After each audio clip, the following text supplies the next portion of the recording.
What happened to us last night? I left here at around 4 o'clock yesterday, feeling good. It's the weekend. Vlad, you were probably taking some deep breaths here and there and feeling all right about yourself. I'm Dan Day, by the way, my cousin Vladimir Lewisson. Then everything went to, for lack of a better term, crap. I mean, the Panthers. I didn't even. No. You started out good. What started good? Panthers had a 1-0, 1-0 lead. All the way to the middle of the third. And that's what I'm saying. Everything started out well, and then collapse happened. Panthers decided to give up 2 goals. One, and Paul Maurice will even admit it. We'll hear from him later in the show. He'll admit that it was kind of his fault. They had a line change, and Winnipeg went ahead and got a goal on them. They win 2-1, and you felt like, wait, what just happened? Hurricanes basketball team started at the same time pretty much. And they were winning. They were up double digits in the second half. And then they couldn't hit a free throw. And they missed a layup at the end and lost to Cal. What's going on here? And then the nightcap. Then the nightcap. A team that did not play their main 6 players. Where was Kel'el. Where was where? He played 3 minutes. He had a hoop. He had a shot of 3 that hit every part of the rim but go in. And then Spo took him out. Spo took I think he thought the small lineup that the Bulls had where it could just outrun the bigs that the Heat had when you could slow down that speed with your height advantage by taking them down low, posting them up, and killing them on the boards. It was... That was a bad loss, bro. That is a loss that makes me say, if you don't, and we're going to talk about it later on, what the Heat need to do to go get Giannis Antetokounmpo or John Morant or do something. You didn't have Norman Powell nor Tyler Hero. Oh, yeah, by the way, that statement Tyler Hero made, he could pay me now, he could pay me later. Yesterday's price, not today's price. Yeah, you're right about that, Tyler. You ain't getting paid. You might not even be on this team anymore. Come, what is it, Wednesday, Thursday, February 5th? Thursday. So, yeah, have fun in Milwaukee or Utah or wherever the hell they send you. See where your antics get you there. Oh, yeah, but you got to play first. Rough night, though, man. I'm starting to worry about the Panthers. And I know, Vlad, they've got the equity. Starting to worry about the Panthers. They cannot get healthy. They lost to a not very good Winnipeg team that is open, selling it all. Heat are a play-in team at best right now. Sorry. If you're a Heat fan and you say, I'm not a real fan, stop that nonsense. If you think this team is going to compete for a first round playoffs, no. Call me a fake fan. Go ahead, Heat Nation. Sorry, we're a play-in team right now. Can't beat the Bulls at home. I'm not Norman Powell. Tyler Hero didn't play. Tyler Hero hadn't played all year. Inter Miami did win, though. We're going to have Daniel Solano on later on. They had a big win last night in Medellin against Atlético Nacional. Luis Suarez, 39 years old. Give me that goal. Herman Berterame makes his debut. So that was the good part. Miami Hurricanes basketball team. I mean, rough night, Vlad. Just a rough night. For everyone, yeah, locally involved. A lot of question marks, man. Is this Florida Panthers team going to get healthy enough to make a run? Because right now, they're on the outside looking in. Now, they've done it before, made it all the way to the Stanley Cup Finals, barely getting into the playoffs. So we're going to reserve that for right now. This Heat team, as it stands now, is a play-in team. Now, things can change over the week. I don't know what those changes could be. But for right now, they're a play-in team. I'm sorry. Come at me. If you don't agree with me, 305-567-0560 or jump into YouTube and Twitch. Tell me I'm wrong. All right. What would Milwaukee want back from the Heat that's enticing that you would want to make a deal like that? There is nothing except, I will say, Triple J's had a great season, a very good season this year. Started off like, house on fire. He cooled out a little bit, but he's picked it up of late. So I think Triple J's had a great season. Okay. But other than that, watching the game yesterday with no Norm, no Tyler, It was basically the only guy that was balling yesterday was Pella Larson. He had the greatest game as a pro. He had 22 points last night. But but Nico, I want to do this. Let's do this. Yeah, Nico's absolutely terrible. He tried to get rid of him. I want to do this now. I know you're a Heat fan. You're like, we should get Giannis. No. If you're a Bucks fan and you sitting there and your general manager gets up there and is like, we've made a trade with the Miami Heat. We've sent Giannis Antetokounmpo, if not the greatest player in our organization's history, the second greatest player in our organization's history. We sent him to Miami, and what we got in return? An injured Tyler Hero, Jaime Jaquez Jr., Nikola Jovic, and 2 first-round picks. How do you think that fan base feels about that? Hell no. Fire Nico. Fire Nico. And that's the other thing. After what happened with Nico Harrison, no general manager's going to take 9. And they see what Joe Cronin did. Joe Cronin stood up to the big bad Miami Heat and won. He won twice. Got Dame back. He got him back. So if you're a Miami Heat fan and you're saying, man, Tyler Hero, Jaime Jaquez Jr., yeah, okay. Nah, you can't give me some fragile goods. Fire Nico. You're going to hear that real quick if you're in Milwaukee. For a guy like Giannis, you're not going to get the equal value. No. But the closest thing you want is at least 7. We talked about this yesterday. 75% to the dollar. 75 cents to the dollar. If you can get that, yes. If you can get 75, like you're really hoping 60 cents. You really, 65. 65. Be greedy, get 65. You open 60 to 65. You're not getting that with that type of deal. Because Tyler might not even play that many games. Anybody, injury history. Anytime you trade a generational talent, you're never going to get back what you wanted. Except, I don't know, Jimmy Johnson did it with the Dolphins. With the Cowboys. With Herschel Walker. But craziness. It all fell apart yesterday, Vlad. It all fell apart. Well, I've been warning you guys that for the longest, but yeah, you guys don't want to. But Inter Miami's got a dream team. This team's going to make some big moves. We're going to talk to Daniel Solana in the next couple hours. He's going to make us feel good, a little feel good on this Sunday fun day. We're going an extra 45 minutes. We're in the 4-5 as Michael Jordan did on the comeback. We're going an extra 45 leading into the Miami Heat game tonight against the Bulls. So if you didn't get enough of the Heat Bulls over the past 3 days, you get another night tonight. This is the rubber match, by the way, Vlad. This will determine the play-in. Can we just make this the play-in? Like, let's stop dancing around this thing. Let's make this game the play-in game. If we win, we go to the playoffs. We lose, out of the playoffs. And we can at least look forward to. You lose another one, you might be out of the top 10. Might help you with that draft pick, though. We'll talk about that later, too. Hold on. Let me look at your standings. They're all right. All right. Right now, you're 8. If you lose to you got a game and a half on the Bulls. We good. Well, if you lose tonight, you got a half game on the Bulls. Right. And Atlanta's nipping. And Charlotte. What I tell you about Charlotte? No, Charlotte's got some game going on. Charlotte's going to be the team that's going to make it from the play-in. I'm telling you this right now. They're only 4 games behind Miami, but at this point, as a Miami Heat fan, I need some type of change. I need something, man. Something has to change. I don't know what that change is. Terry Rozier has haunted us, man. What a haunting decision that has become. Throughout the show, we will reveal even more why that is a haunting decision besides the obvious. Dang, at the time I thought, okay, Terry Rozier, he'd give us some solid points, solid minutes. I think that's what he thought too. Man, he has haunted us. And it goes on so many different levels. This Terry Rozier decision is going to go down as a Heat-killing decision. But it's not their fault, man. They've been lied. They were lied to. They were sold the bill of goods.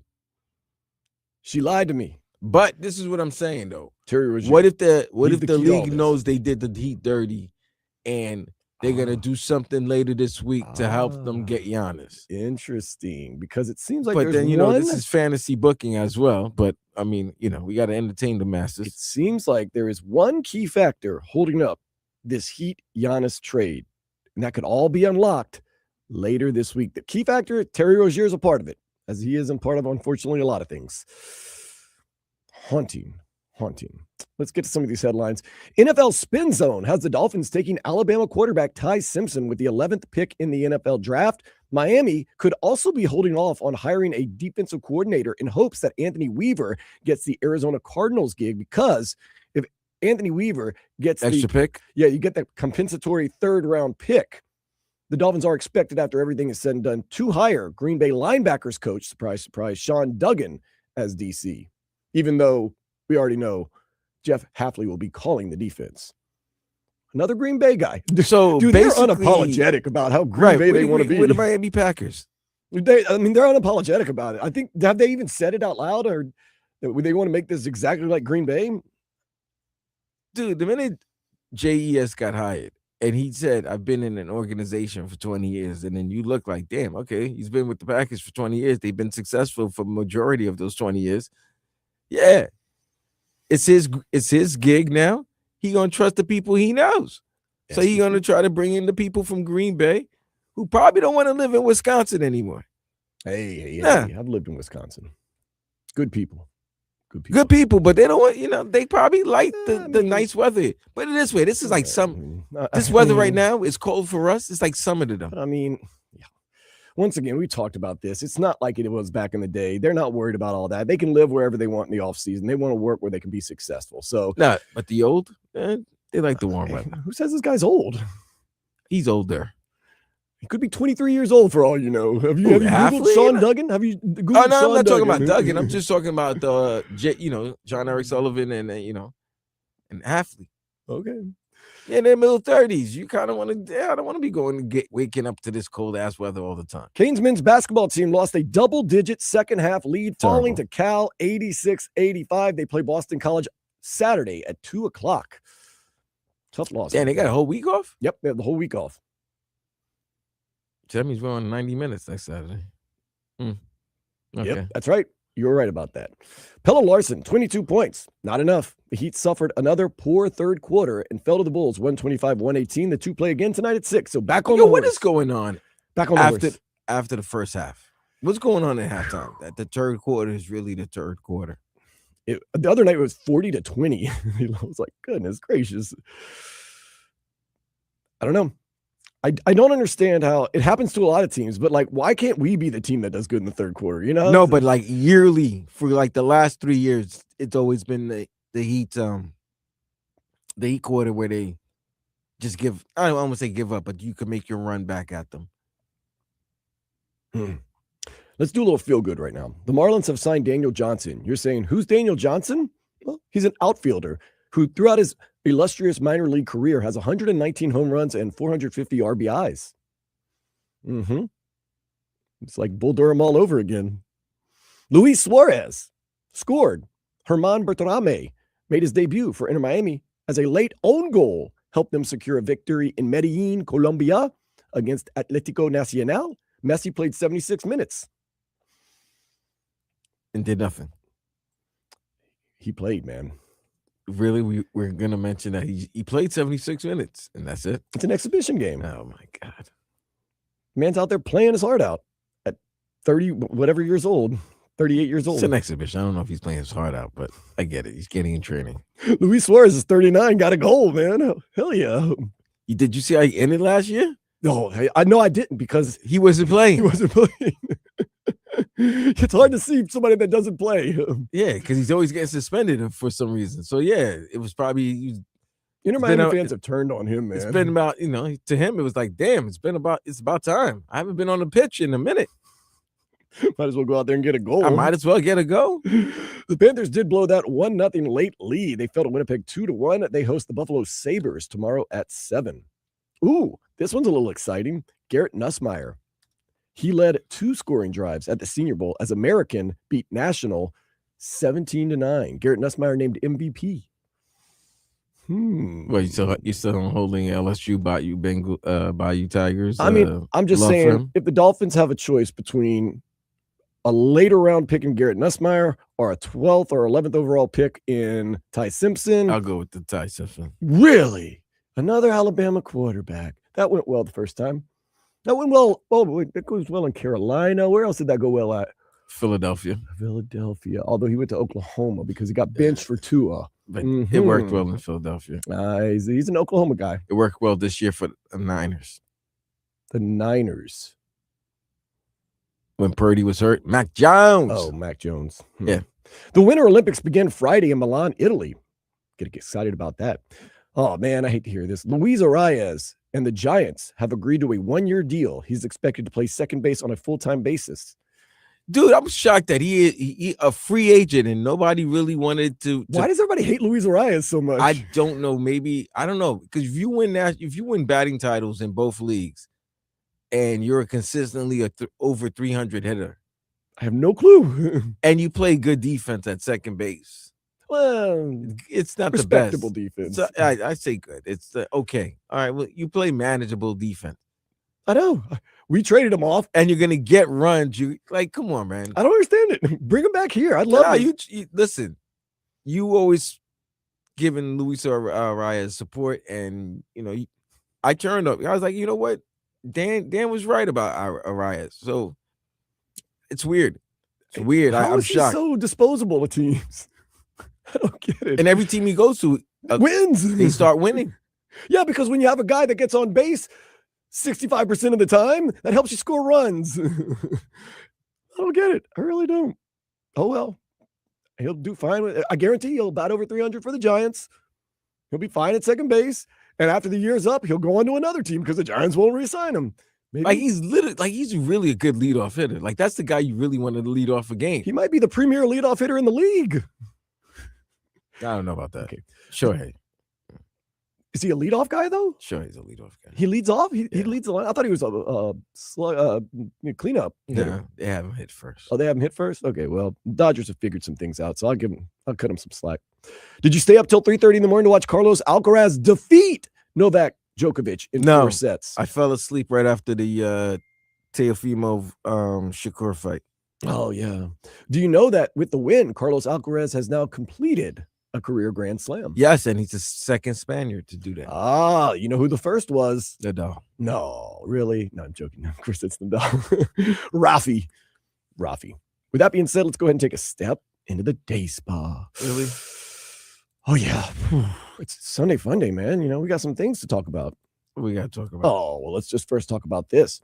After disappearing 4 years ago, a dog was reunited with his family in Philadelphia. You know what to say to that? Awkward. Because the family probably moved on. The dog probably moved on. Obviously, it survived for 4 years. What if there's a new dog? There is a new dog, obviously. Come on, man. Awkward. Same type, same breed, maybe? Awkward. Yeah, well, And the dog was living with somebody else. I mean, roaming the streets of Philadelphia. I will say that one of the cool things, like when you go to Athens, Greece, and other European countries, they have street dogs. And they're the most docile, sweet dogs in the world. And they won't, even if you try to feed them, they won't eat.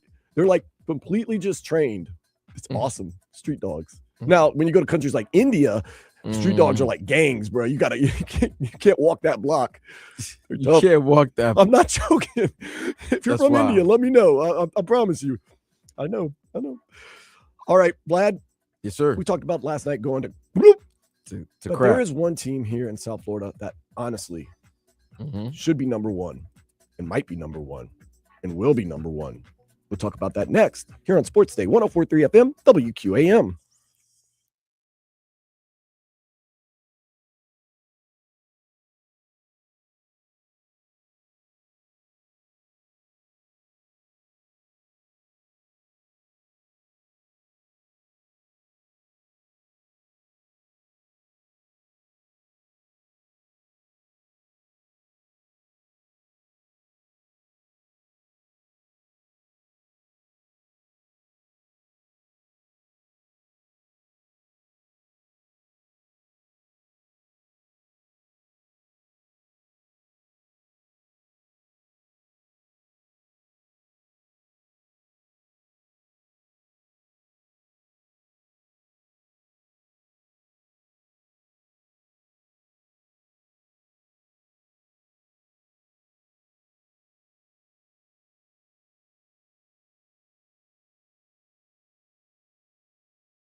Are you feeling good?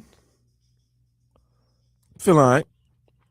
Are you feeling good on February 1st, 2026? Yeah. Another day closer to football season. That's why I ask.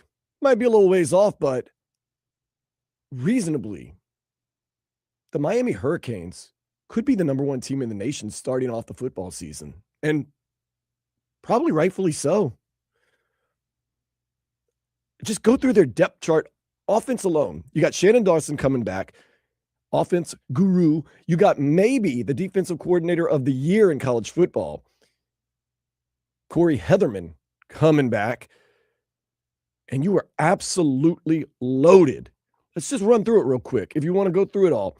You say, well, what about the quarterback situation? Darian Mensah, he transfers from Duke. He was just only the most coveted, or one of the top 2-3 coveted most quarterbacks in the transfer portal.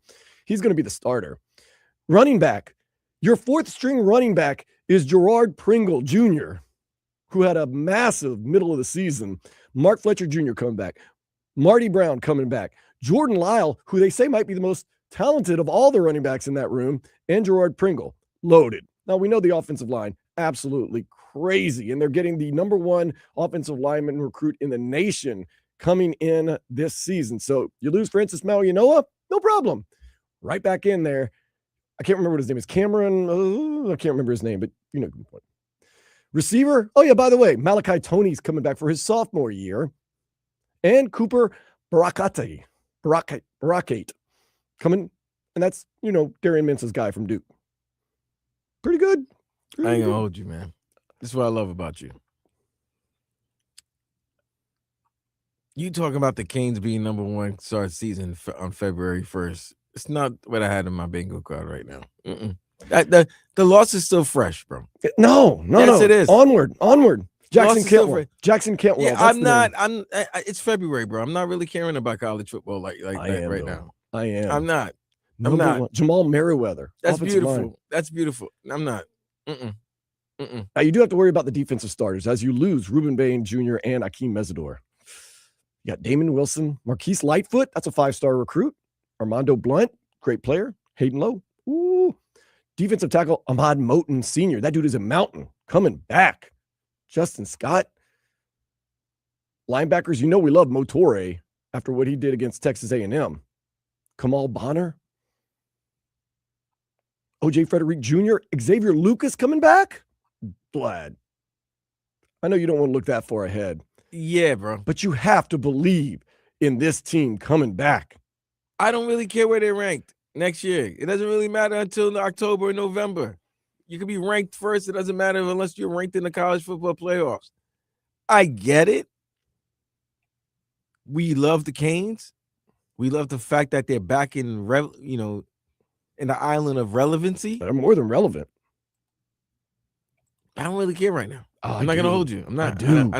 I do. They got their quarterback. Cool. Now, get together with who you got to get with during these next 5-6 months. Spring game happens. Cool. Any more added? Is the spring game going to happen? Because we talked about there being a dinosaur. Nobody wants to play him anymore.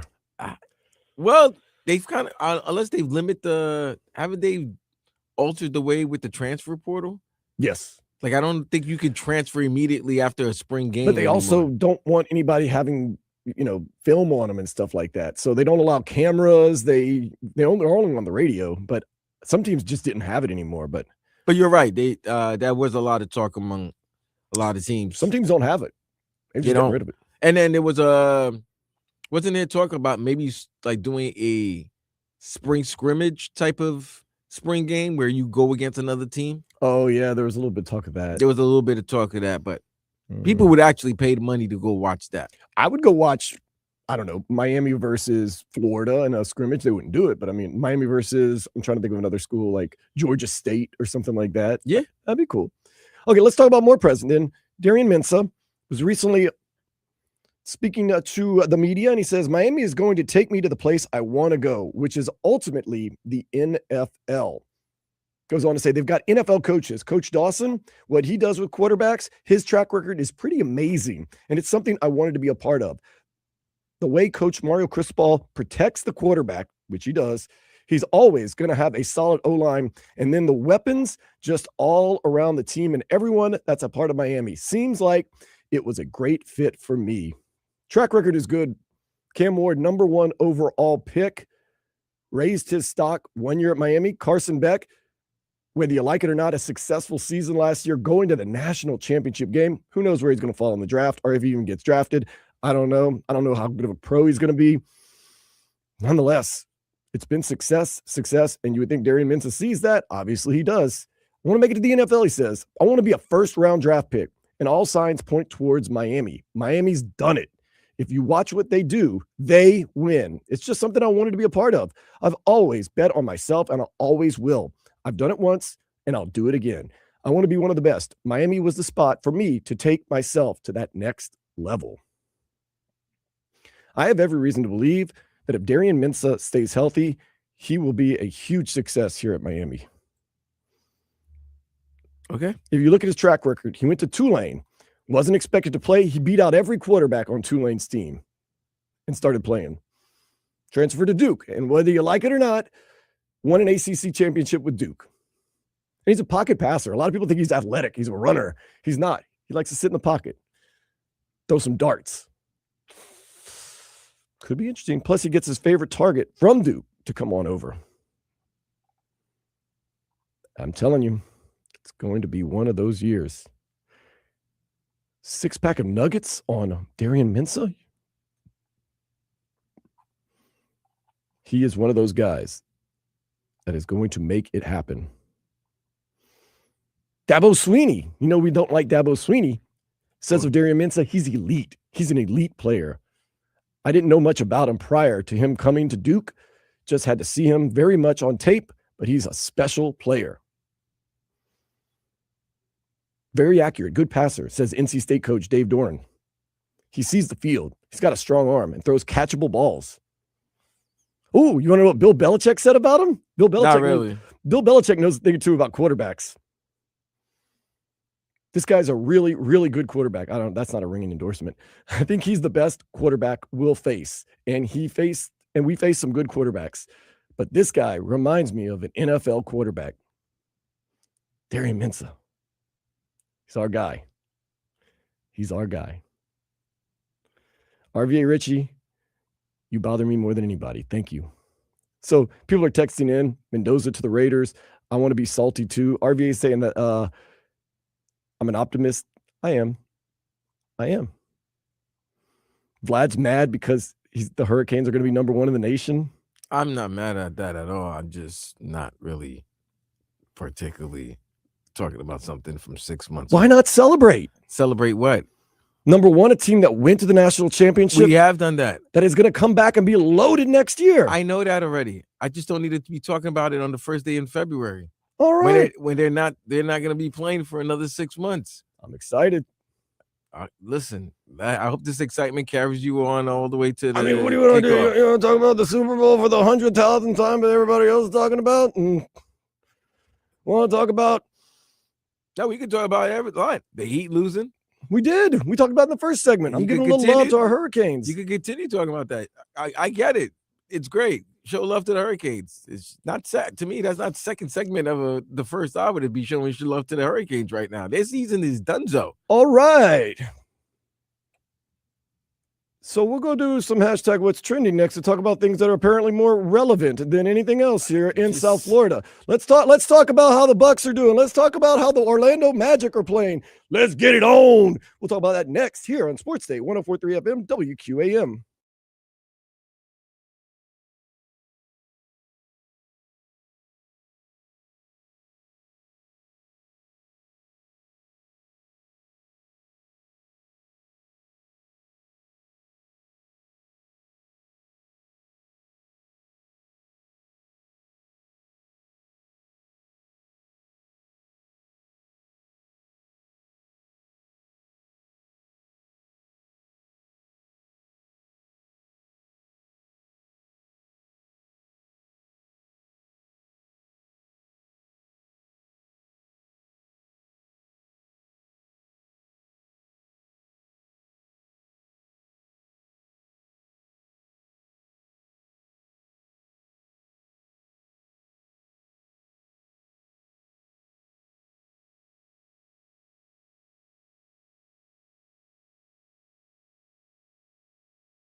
All right, taking it to the Twitter, x.com social media world, at Vlad2078, at Dan Day, waking up to the news. Former Dolphins defensive coordinator Vic Fangio not retiring. He is going to be back with the Philadelphia Eagles next season as the defensive coordinator. They say for now, his status will be as the defensive coordinator for the Philadelphia Eagles. There was a potential that he could be retiring, but it looks like he's going to give it another run. Of course, here in Miami, he did a good job. It's just he and Mike McDaniel did not get along at all. That's why I always thought Mike McDaniel being the OC of Philadelphia was going to be very interesting. That would be awesome. That would have been funny. I mean, they'll never see each other. So it's training camp.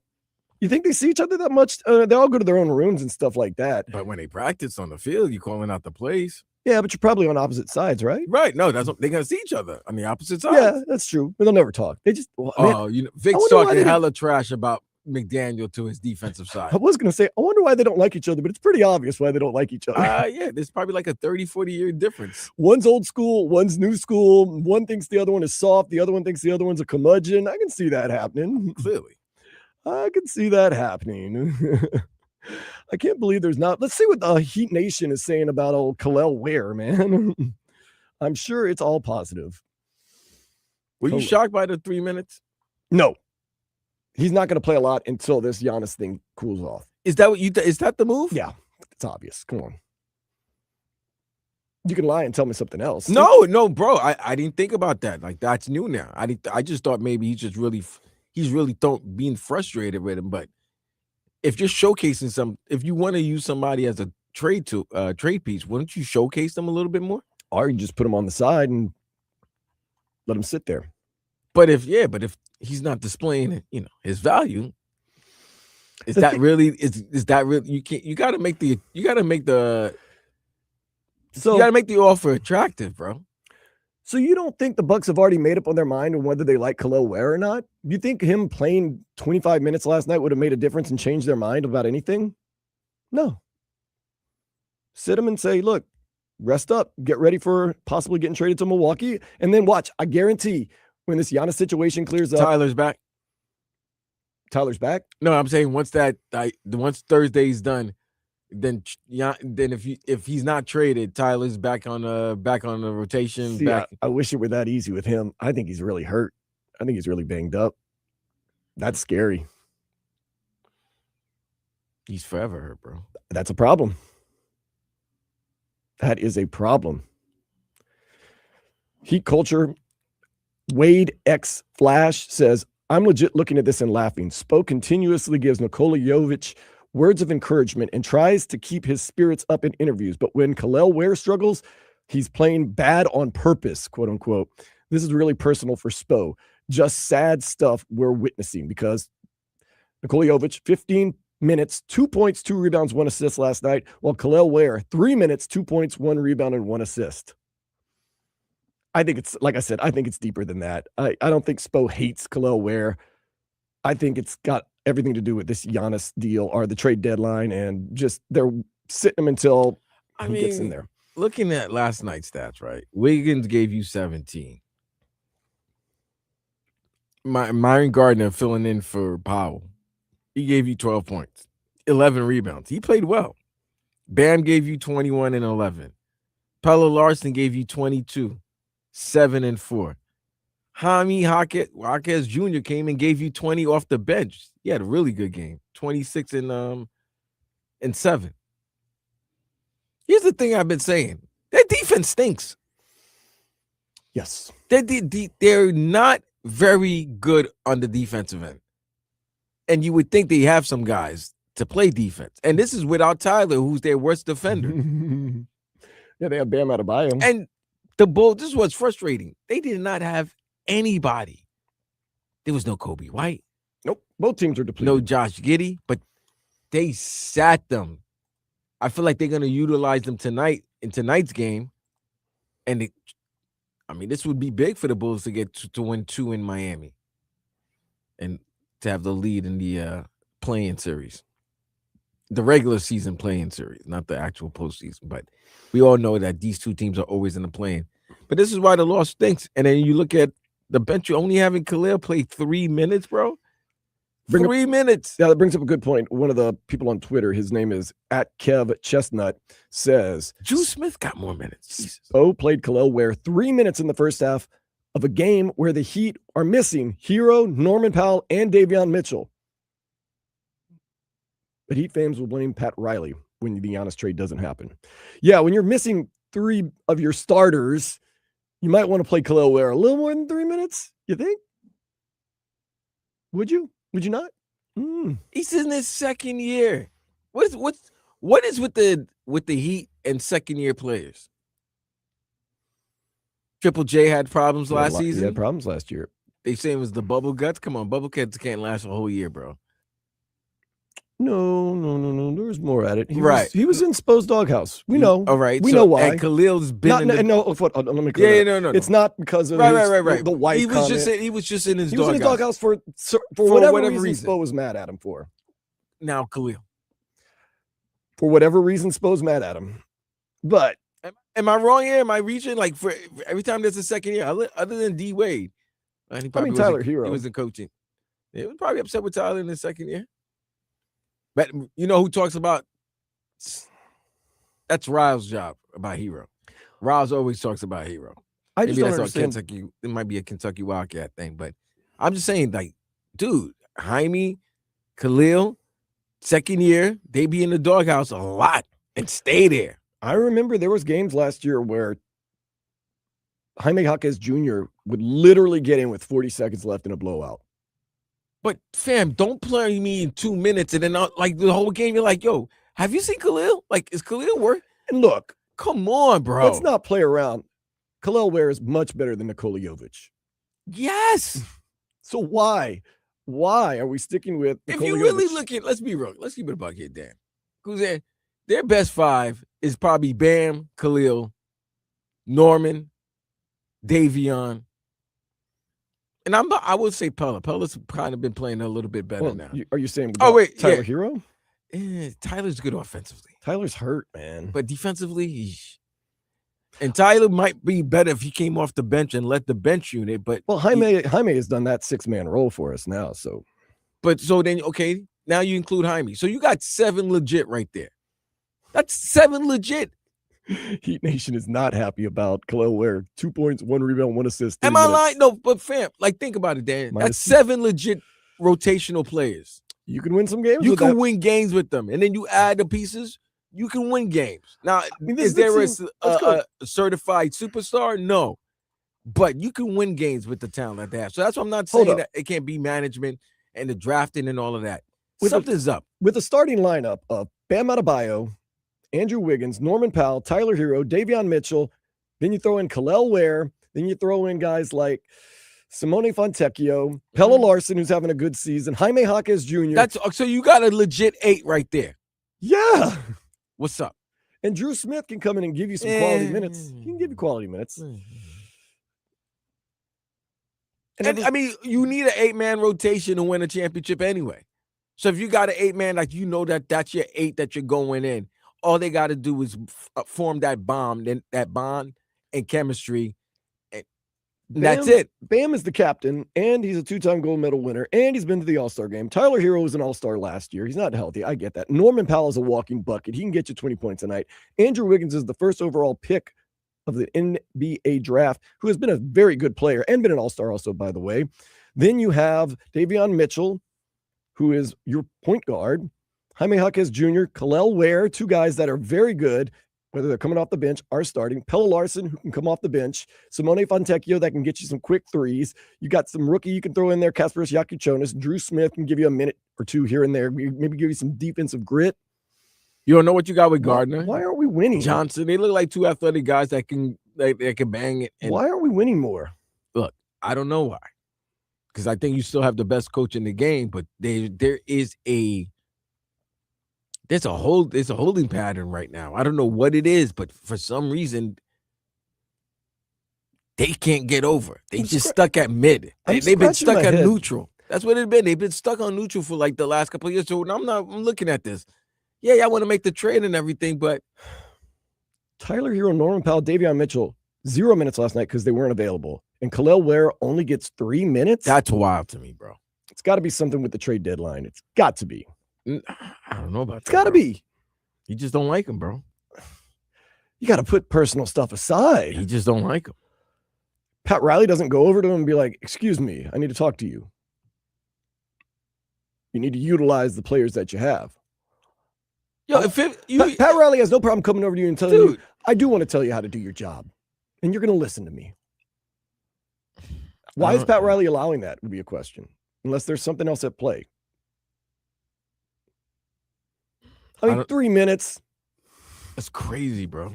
3 minutes. And they were so small. Like the minute he would have had a monster game. There was no height, no size whatsoever that in the Bulls front court. There was no Vucevic. There was nothing. First ball he got, the first possession he got, he went down low and just just abused whoever was guarding him because they were so small. They were so short. So I'm thinking to myself, oh, this is gonna be a good game. He had an open three at the top of the key.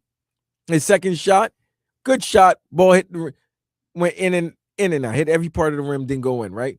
But the fact of the matter is, you should have seen the ball movement and the way the Bulls were not able to defend because of the size and athleticism of Kel'el. And after that, yeah, their speed was their speed, but whatever. I didn't get it. Heat Nation is kind of baffled. I will say that as we go down the whole, I mean, it's all about Kel'el Ware in this game. They're showing his very brief highlights online. Oh man, I don't understand unless Pat Riley's got something else at play. Like I said, there's no logical answer other than there's something at play behind the scenes. I don't know about Pat Riley not liking him. You got to put. Then why are you calling it? I'm saying there's probably something at play with this trade deadline or something. But it's been happening before the trade deadline, Dan. Yeah. Maybe Pat Riley doesn't think he's a good player. Oh, not Pat Riley. Eric Spoelstra. Come on, man. Come on. I don't know. What are we doing here? The kid, he's got potential. He does. He's shown it. He needs consistency. If you don't play the man, he can't show consistency. Yeah, he can't show what he can do if you don't play him. No consistency. Like he need burn. He needs some minutes. Especially with Nikola Jovic playing, let's just say, poorly this season. That opens up most likely more minutes, you would think, for Kel'el Ware. Unless you're not trying to hurt Nikola Jovic's confidence, which... And the other thing, Bam and Ware need to work together. They need to play together. They need to learn how to play better together. The whole reason we drafted that's the whole reason we drafted him, is so we could take some of the pressure off of Bam, let him play the floor, let him be a little more free, not have to guard a five. Kel'el Ware on his minutes from Spo. I mean, I can't control it. So really, it is what it is. It is what it is. Oh, that's a comment. When you hear that, you know things are bad. Whatever he feels like that he sees or feels like playing me, like I said, it is what it is. He says it twice. He's upset. Control what you can control. Well, can't do anything if you're sitting on the bench. And I'm just trying to go out there and do whatever I can in whatever time I get. That's from Ira Winderman. We're going to hear from Spo why he didn't play Kel'el Ware very much last night, but he said it is what it is twice, Vlad. Twice. Dude, I've used that term so many times. I know when I use it. I know the context I'm using it. Yeah. He's done. He's upset. I would rightfully be upset if I were Kel'el Ware, to be honest with you, because you've warranted getting played more and everything. And then you're looking at the guys that are playing ahead of you, and you're like, yo, these guys are come on, really? I can't do better than this? Look, the knock on him was we're coming out of college. He's a great player, great athlete, can do a lot of things. He doesn't have the desire. Well, I mean, how is he going to show any desire if you don't play him? I'm thinking about this game now. There's a lot of things that bother me. All right, about this game. This is why I'm upset with the Heat, right? The Bulls weren't even using 5 of their 6 rotational players. And then they had some guy. Now, I'm not pulling a Leroy here and height shame anybody. But when you're getting out hustled, out physical by a 5'8" Yuki Wait, what's his name? Kawamura from the Bulls. He's winning jump balls. He's getting rebounds. He's showing energy. Like, come on. Come on. He is warranted more playing time. I will give you that. Now, he's not going to. He's not. I don't think Kel'el Ware is warranted having more playing time. I'll say that.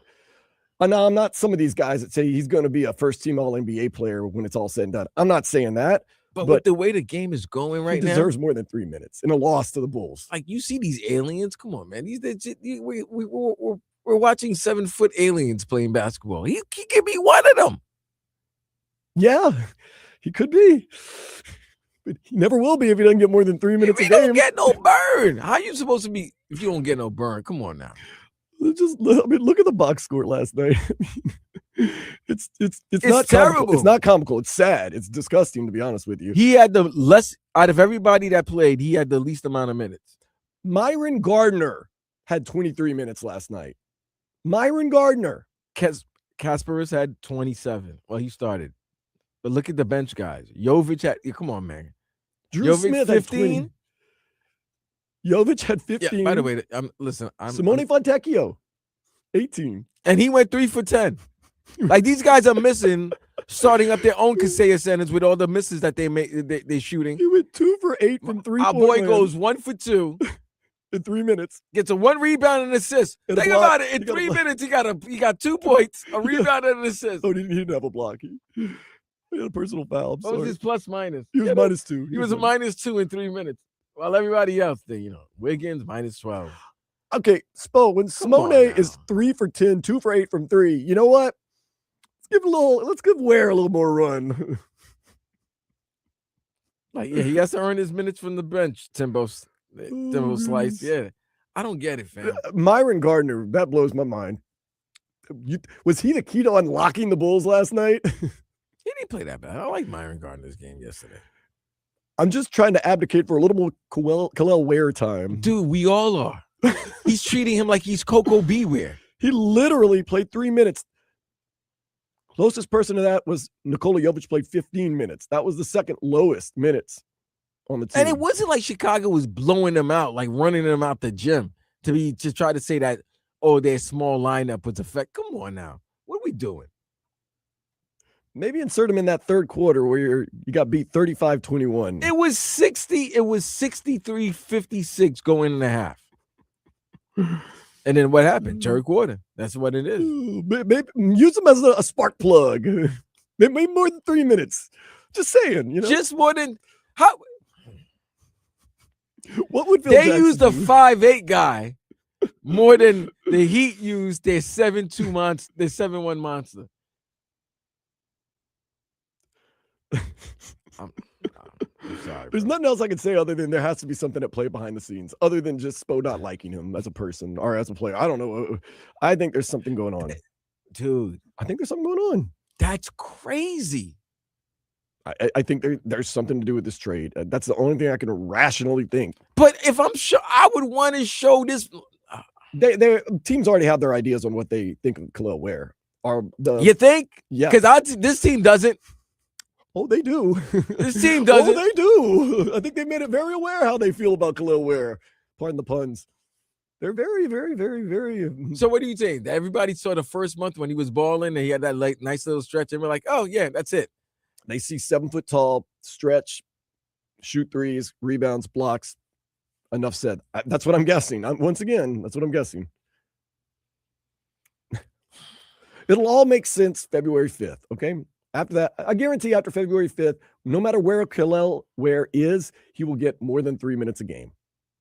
Does that help Heat fans? So you're saying after February 5th. So if he's still a Heat member, he will get still a member. He should get a lot of minutes against Boston on Friday? Yes. Okay.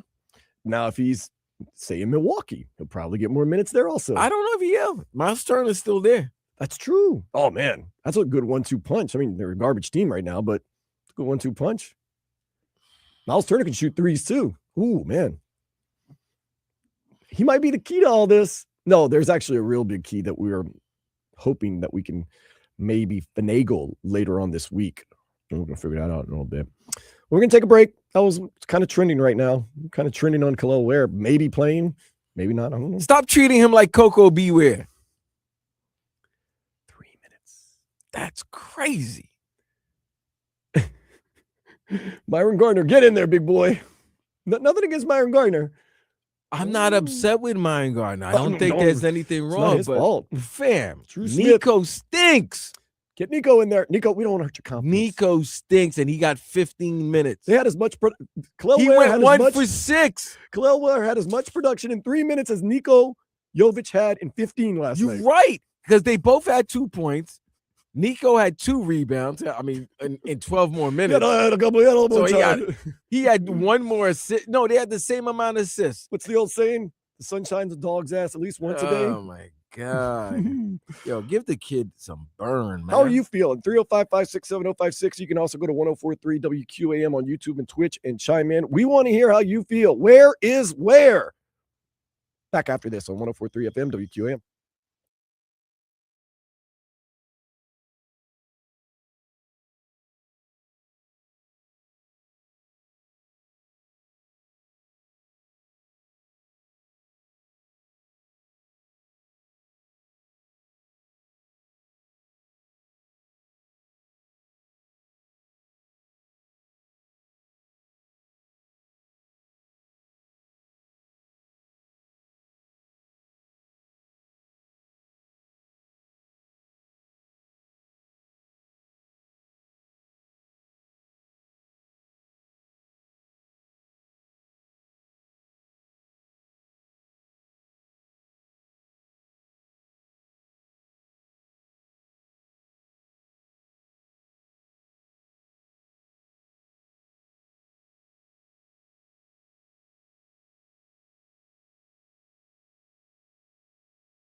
That's Eric Spoelstra when asked about playing Kel'el Ware 3 minutes.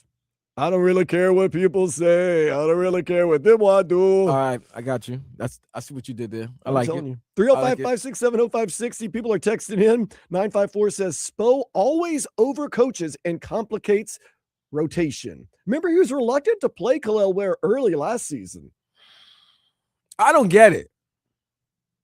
305 says 3-minute triple-double. 305 also texts in, it is what it is. Once again, Kel'el Ware said that twice when asked by Ira Winderman about his playing time. They say it is what it is equals beep that. Yeah. But then when they say it twice, that's when you're emphasizing like it is what it is. Yeah, like, it's like, I'm really sick and tired of this effing situation. Right, this is getting out of hand right now. That's like someone asking you, like, oh, Vlad, why haven't you been working lately? Why haven't you been on the schedule? You go, man, it is what it is. Right. Like, yeah. Just putting it in context. And you're doing a good job. I got some more text. 305 put that 1-point loss by the Miami Hurricanes yesterday could keep them out of the tournament. That is a bad loss yesterday. And once again, it's not a bad team, but on a team that's already kind of on the fringe, on the bubble, that could be one of those games that what the are committee. They now? 4-3 now? In the ACC? In the ACC? I think they're 5-3. 5-3? Okay. Because they had 1-3 the first 3 games, lost 2, and then they had won 2 in a row before this game. So the Hurricanes currently, give me the ACC. I don't want this. Okay, so they're currently 6-3 in the ACC. Okay. They are in 5th place. Of course, no one's really going to catch Duke. Clemson, we've already lost to them. Virginia's a good team, and NC State, surprisingly. Oh, Carolina's not in. Carolina's right below us at 5-3. Okay. Louisville had a big win yesterday over SMU. Cal, though, they haven't been that great in the ACC. They're 4-5. They're 16-6 overall, but still, Miami's not one of those teams with the cachet, that they're going to be kind of a bubble team, even though they've had some really quality wins and they've had, I hate to say it, quality losses, if there's a such thing as the committee looks at it. It's going to be something. Now we're in February now. So now that we're in February, this is when they start looking at how you play these final 6 weeks of the season, how you finish your final third of your conference. I'm glad you asked that. You need to get some wins and some road wins. Okay, so let's look at the road ahead. They got Boston College Saturday. In BC. In BC. Then you got North Carolina coming to town. Oh, I'm going to that. And then you got NC State, who once again is ahead of us in the ACC standings. So both Carolina teams are coming to South Florida to play then. And some other notables, you will have to play Virginia at one point, and you get Louisville and SMU's having a decent season this year also. Those are some of those are road games or home games? You get SMU on the road, you get Louisville at the end of the season at home. And then, of course, the tournament. You got to win those 3 home games to me against Carolina, NC State, and Louisville. And I would definitely say it wouldn't hurt to win at SMU. I would say it wouldn't hurt your stock that on February 24th, you go into Tallahassee and get a revenge win against Florida State to kind of clean that up. Yes. The committee's like that. Yeah, you can't get swept by Florida State. That might keep you out. That definitely will keep you out. Or you definitely going to have to go to a long run in the ACC championship. Yeah, you're gonna have to make a run in the tournament. Yeah, you're probably gonna have to finish within the semifinals. That you got to get in the final 4 of the ACC tournament. So you don't want to be in Lenardi's first 4 in, first 4 out type of situation. No. Mm-mm. Okay, so James Pyro 420 says Canes blew it. Let's see. SMH, they will be good with this coach, but they aren't there yet. Rather not see them get smashed in the tournament anyway. I would love to see them make it to the tournament. That'd be fun. Next year, there'll be a problem for sure. Coach is the real deal. I do believe that. Yeah, I do believe that as well. J to the G510. Cal Bears have Pippin's kiddo and also Marbury Jr. Good lineage right there. That Cal team right there. Okay. Anybody else weighing in? 305-567-0560. You can also go jump on the YouTube and Twitch. RVA Richie says, way to turn the Titanic around this segment. We missed the iceberg. Keep it up. Great segment. Thank you, RVA. RVA also said, Niko Jovic has been trashed this season. I will agree. Dude, I will agree. Look, let's call it is what it is. It is what it is. That's the theme for today. It is what it is. Niko Jovic has been trashed this year. A lot of them been bad. And I just understand why we don't get to see. I like to see if Kel'el deserves to be benched. Let me see why. Let me see games where he's not producing. Let me see the stretches. It's like the call and the listeners are right and the texters are right. He's given such leeway to other players, and it's as if like, all right, Kel'el, you make one mistake, you're out. Nobody can really play like that and perform if they feel like the minute they make a mistake, they're gonna be pulled from the game.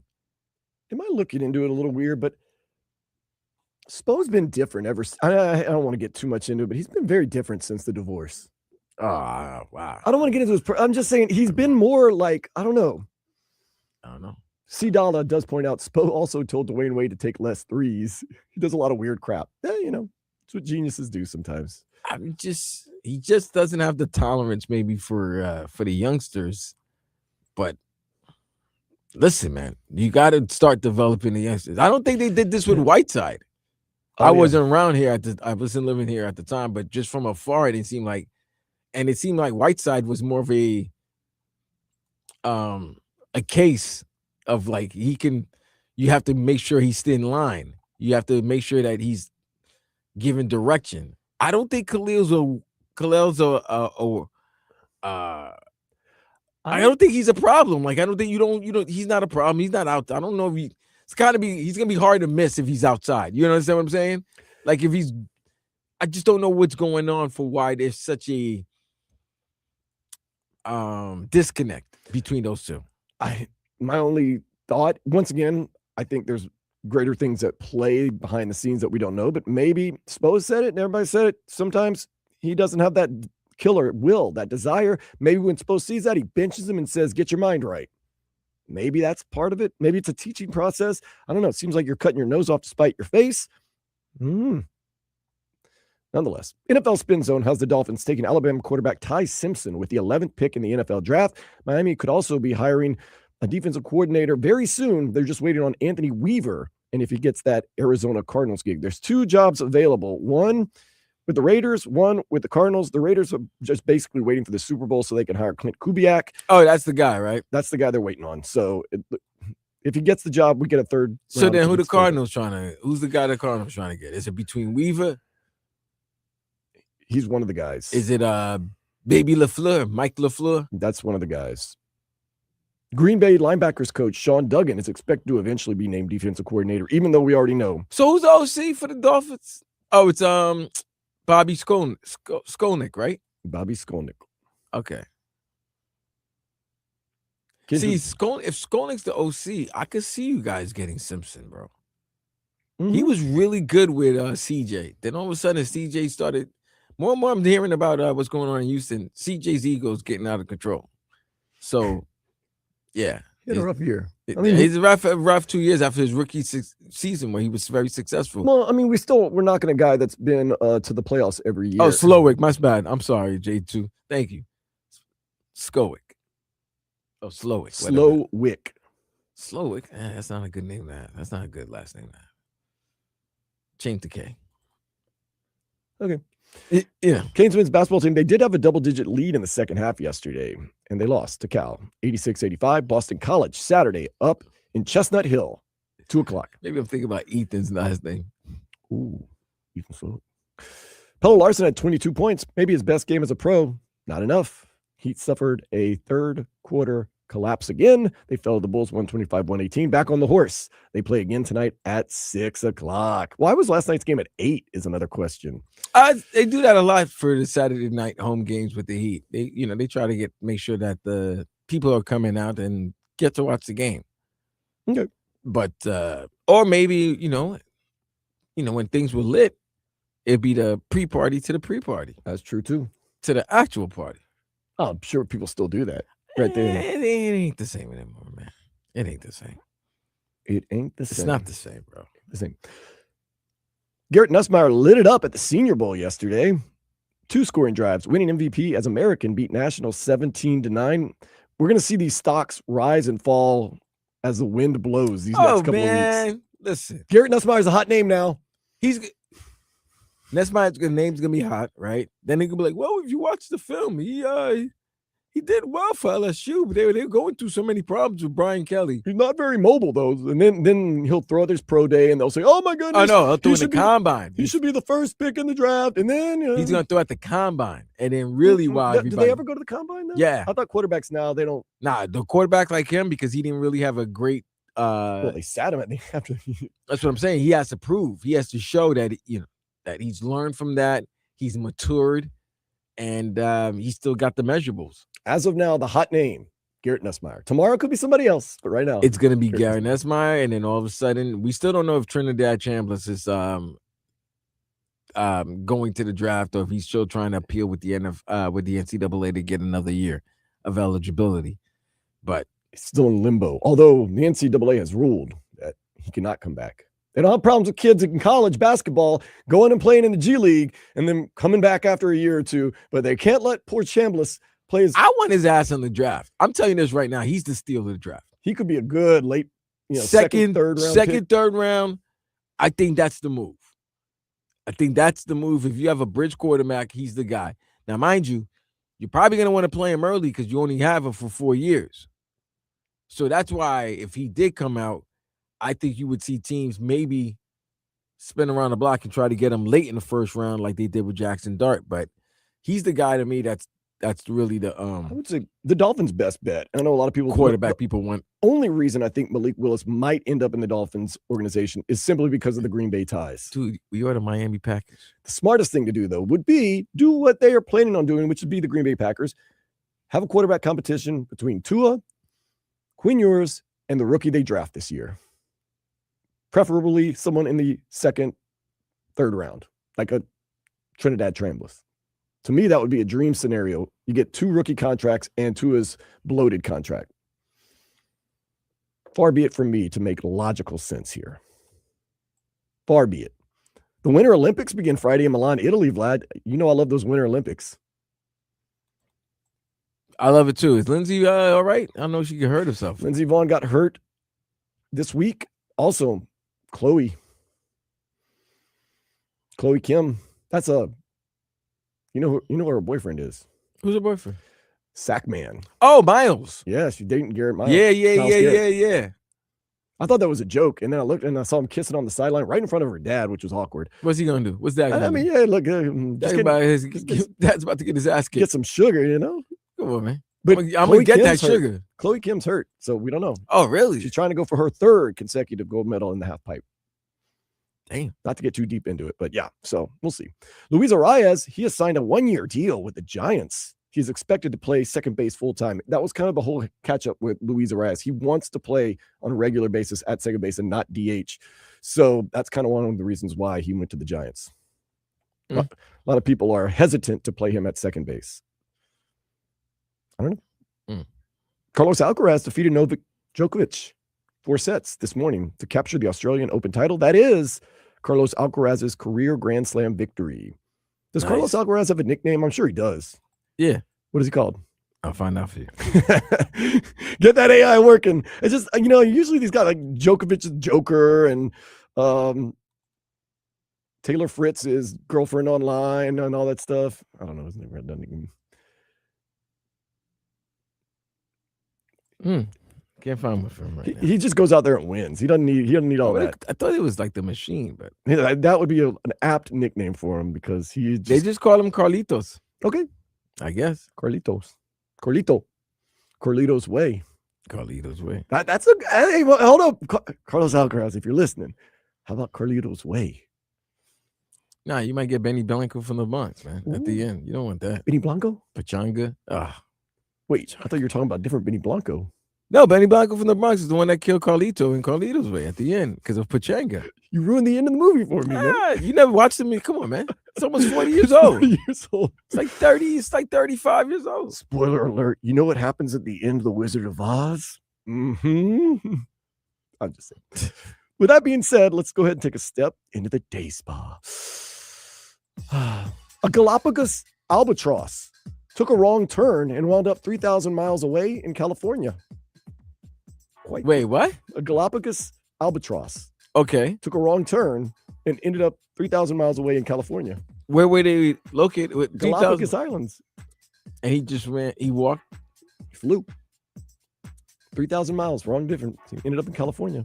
I just found out, I should have known, the Galapagos Islands are on the western side of South America. I was getting them confused with the Falkland Islands. If you Wow. if you know what I mean? Yes, I know what you mean. Yes. Now, the Falkland Islands, not to be confused. Galapagos Islands. I just wanted to work in some Galapagos Island stuff. It's actually kind of like off the coast of Chile, maybe. Chile. It's right at or Ecuador. I guess you'd say Ecuador because it's right on the equator. Do you know where the capital of Ecuador is? No, I don't. We'll get to it later. We don't want to get off too off track. Let's do some Nay or Day next. Is it lit? No, yeah, man.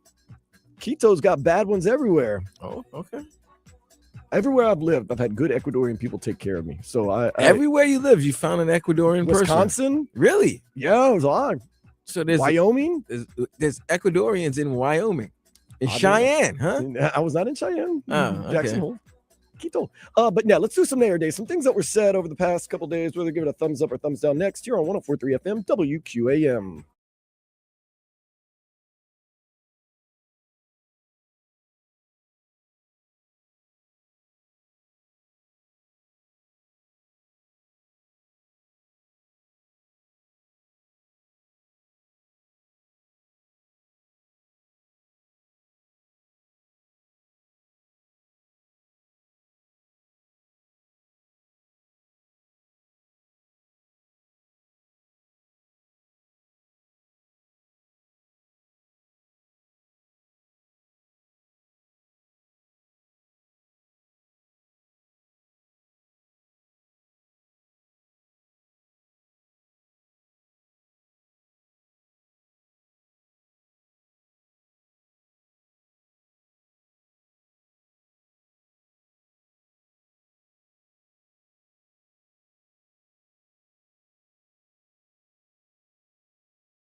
Time for a little Nayer Day before we get to Daniel Solana, who's going to give us the breakdown on Inter Miami and the season that will be. They got a big win last night in Medellin, Colombia against Atlético Nacional.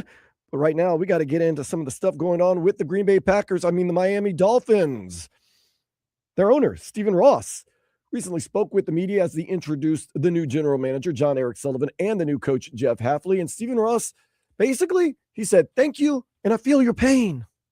So the frustrations I know that you've all had reading the newspapers, which I don't read anymore because it just emphasizes to me the frustration that I have. So I really look to this to really be a new beginning. We've done it and getting ready for that. You could see what was happening during the season. We started early and really so that we could be very thorough in our search in trying to find the right people to lead this organization. And I'd like to, first of all, thank the people that really worked, tirelessly, talking, thinking, working together. I'd like to thank, it was really headed up with Tom Garfinkel and Danny Silman, Brandon Shore, Dan Marino, and Troy Aikman. Stephen Ross doesn't exactly know how to work a microphone, but that's okay. No, I think it was whoever that happened with everybody that talked in that podium that day. You remember when Hafley was talking about his family and he started crying? Started crying, yeah. Yeah, but it sounded like it was going in and out. Yeah, pause. Well, let's talk about your family. Stephen Ross, though, is basically saying, "I feel your frustration." He was frustrated last year, and he said he doesn't need the newspapers, which he doesn't read. Hold on. Let's break this down. I like it. Cousin, let's break this down. He was going to keep the man. So he listened to the postgame show and read newspapers. So then don't tell me you're frustrated as well when you're about to keep the man that was causing you the frustration. Am I wrong? He listened to the fan base. I like that. We wore him down, Vlad. We wore Daddy Warbucks down to where he had to make a change. We forced his hand. He's frustrated. We all are. Yeah, and he was going to bring everybody back. He was going to bring everybody back from what we were understanding until banners were flying above his head and everyone put the writing on the wall for him. All right, good. All right, let's see what John Eric Sullivan has said. Basically, John Eric Sullivan has reiterated that this is going to be run exactly like Green Bay. And in fact, when it comes to the draft, every year, get ready, at one point, they're going to call a quarterback's name. The quarterback position, again, is the most important position in sports, in my opinion. Certainly the most important position in football. We're going to invest in that position every year if we can. Now, depending on where we are as a football team, it'll be at different values, but we will draft quarterbacks every year, if not every other year, because I think you have to. If you hit on a guy, great, and if not, if you hit on two, you have trade value. Again, I think if you look at the history of the Green Bay Packers all the way back to Ron Wolf, I mean, Brett Favre's backups were Matt Hasselbeck, Kurt Warner, Aaron Brooks, Ty Detmer. You can go on down the line. I can't say enough about the importance of it, and we'll be very active in acquiring quarterbacks to make sure that room is deep as we can make it. Downright logical there. Draft a quarterback every draft. It's the most important position. You hit on a guy, you hit on two guys, you got trade value. It's the simple things, Vlad. It's the simple things. We'll see. Well, John Eric Sullivan is known for his eye for talent. And he says that's exactly what they're going to do in the draft. They're going to find players that other people might not think are as valuable. You can't have good culture if you got guys that aren't bought in and wired right for what you're trying to build. And so that's what I would say is we're going to build through the draft, and we'll be very selective and deliberate in free agency. I think you have to be. If you're not, you're treading in dangerous waters. But then there's certain principles within that again, I won't get into because I'm helping out our competition. But I just think the culture and the caliber of players that we've targeted over time and the intentionality of the standard, if you will, within how we go about our draft process allows us to pick good players, but also hit on players in the middle and late rounds. I think This is not to sit up here and pat myself on the back or say that Green Bay is a perfect place. Look, it's not an exact science. We've missed. You guys can do your homework. We've missed, but we've hit on a lot of players over my time there in the middle to late rounds that allow us to be successful and get value out of players that maybe some other teams aren't. Twice he's mentioned Green Bay. I mean, no doubt about it. I mean, not to pat himself on the back, though. They got Jordan Love. They did. That was a first-round pick, though.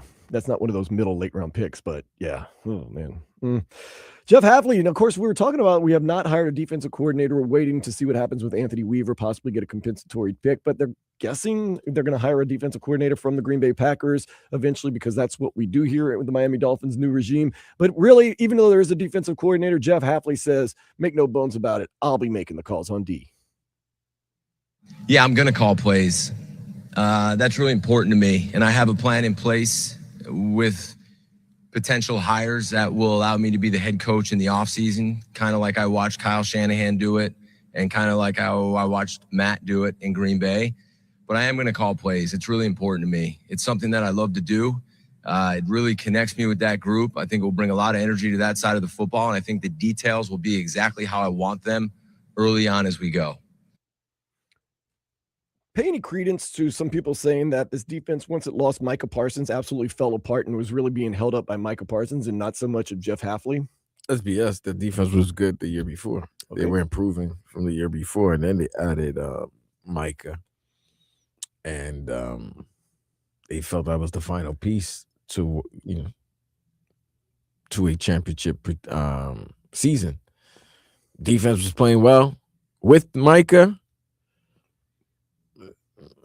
But when you have the best pass know, rusher in the game, or one of the best pass rushers in the game, yeah, it's going to hurt at the end of the season. It's definitely going to hurt. And then the way you lose, you were up by a lot against the Bears in that postseason game. But that's what the Bears do. Not even the postseason game. You were up against them in that Saturday night game in week 17, I believe. End of the season. Right. Regular season. And then Caleb scored. And so you're going to look at the defense for giving up those game-winning plays, but it's not all. You also got to look at the defense of carrying that team for a while because there was some inconsistencies with Jordan Love. There was inconsistencies with the Packers wide receiver group. So, yeah. Hafley's not going to have those great names like Rashard Gary, Micah and all of them, but we'll see what he's going to do with this young nucleus. Maybe he can get the best out of Chop Robinson. That would be nice. Definitely hopeful he can patch up that secondary because that secondary was a mess last year. The Dolphins? Yes. I thought it was a mess last year. Proved themselves pretty decent for the guys. It was a patchwork. Yes. It was. Yeah. And by the time they finally got all the holes plugged, the season was over. Mm-hmm. I mean, we don't even know what the secondary is going to look like now because a lot of those guys were on 1-year deals.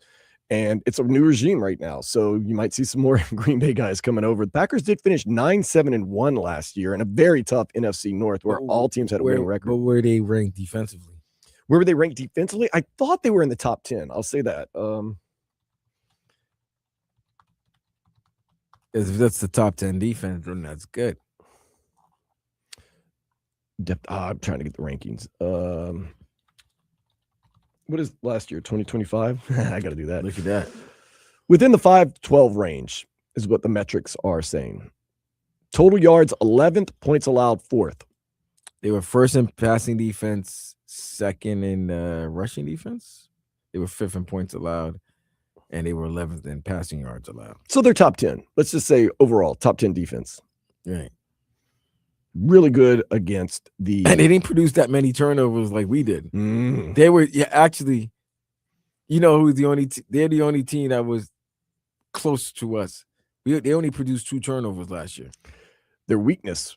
And I mean, as I meant the Jets. Jets couldn't produce a damn turnover last year. Did you go 0 for last year? Yeah, we went 0 for in interceptions. Not interceptions. Tua almost gave you 2. And we still couldn't catch that. Still couldn't catch Bums. Jesus Christ. The weakness of his defense last year was the inside run. Okay, that's not good when you're going against Buffalo and James Cook, but or Brees And Hall and the Jets, I or think it's Stevenson over or there. Ramondre Stevenson and Trey Henderson at the Patriots. But Different team though. all right, We got Zach Sealer, Kenneth Grant in the middle, Benito Jones possibly. huh? Oh, okay. You said Benito. I'm thinking it was Nick Benito, but you said Benito Jones. We'll see. We'll see. Listen, it's a new regime, so everything's brand new. You're gonna like everything. It's like that new car smell, new house smell. Everything is nice. You just might not like the neighborhood or where you bought the car from, but you like the fact that it's new because you needed something new. Yeah, you really did need something. We new. needed something. Well, you guys needed. We I heard gotta stop saying Stephen. We heard like I'm Stephen part of Ross you. even say he was frustrated. I think he was more. Well, here's the thing. Don't lie to me. I think he was taking a shot at us. Don't lie to me. You're sick of reading the radio. Well, you know what? I'm sick of the product that you're producing. I think it was a kind of a backhanded shot at the fan base. I think a little bit. Don't take backhanded shots at the fan base. People They that had buy- to deal with that BS. Yeah, heaven forbid we're upset with the product you're putting out there and want something different. And how dare we invest our time, our money, and our emotions in your product?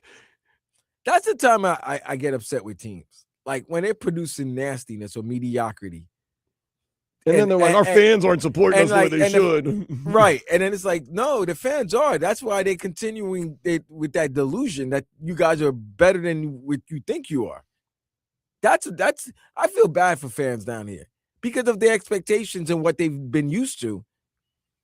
And when they see it, it's like, all right, we there, but how close are we right now? That's the same part with the Heat, same thing with the Dolphins. Panthers, they took care of that. Panthers already good.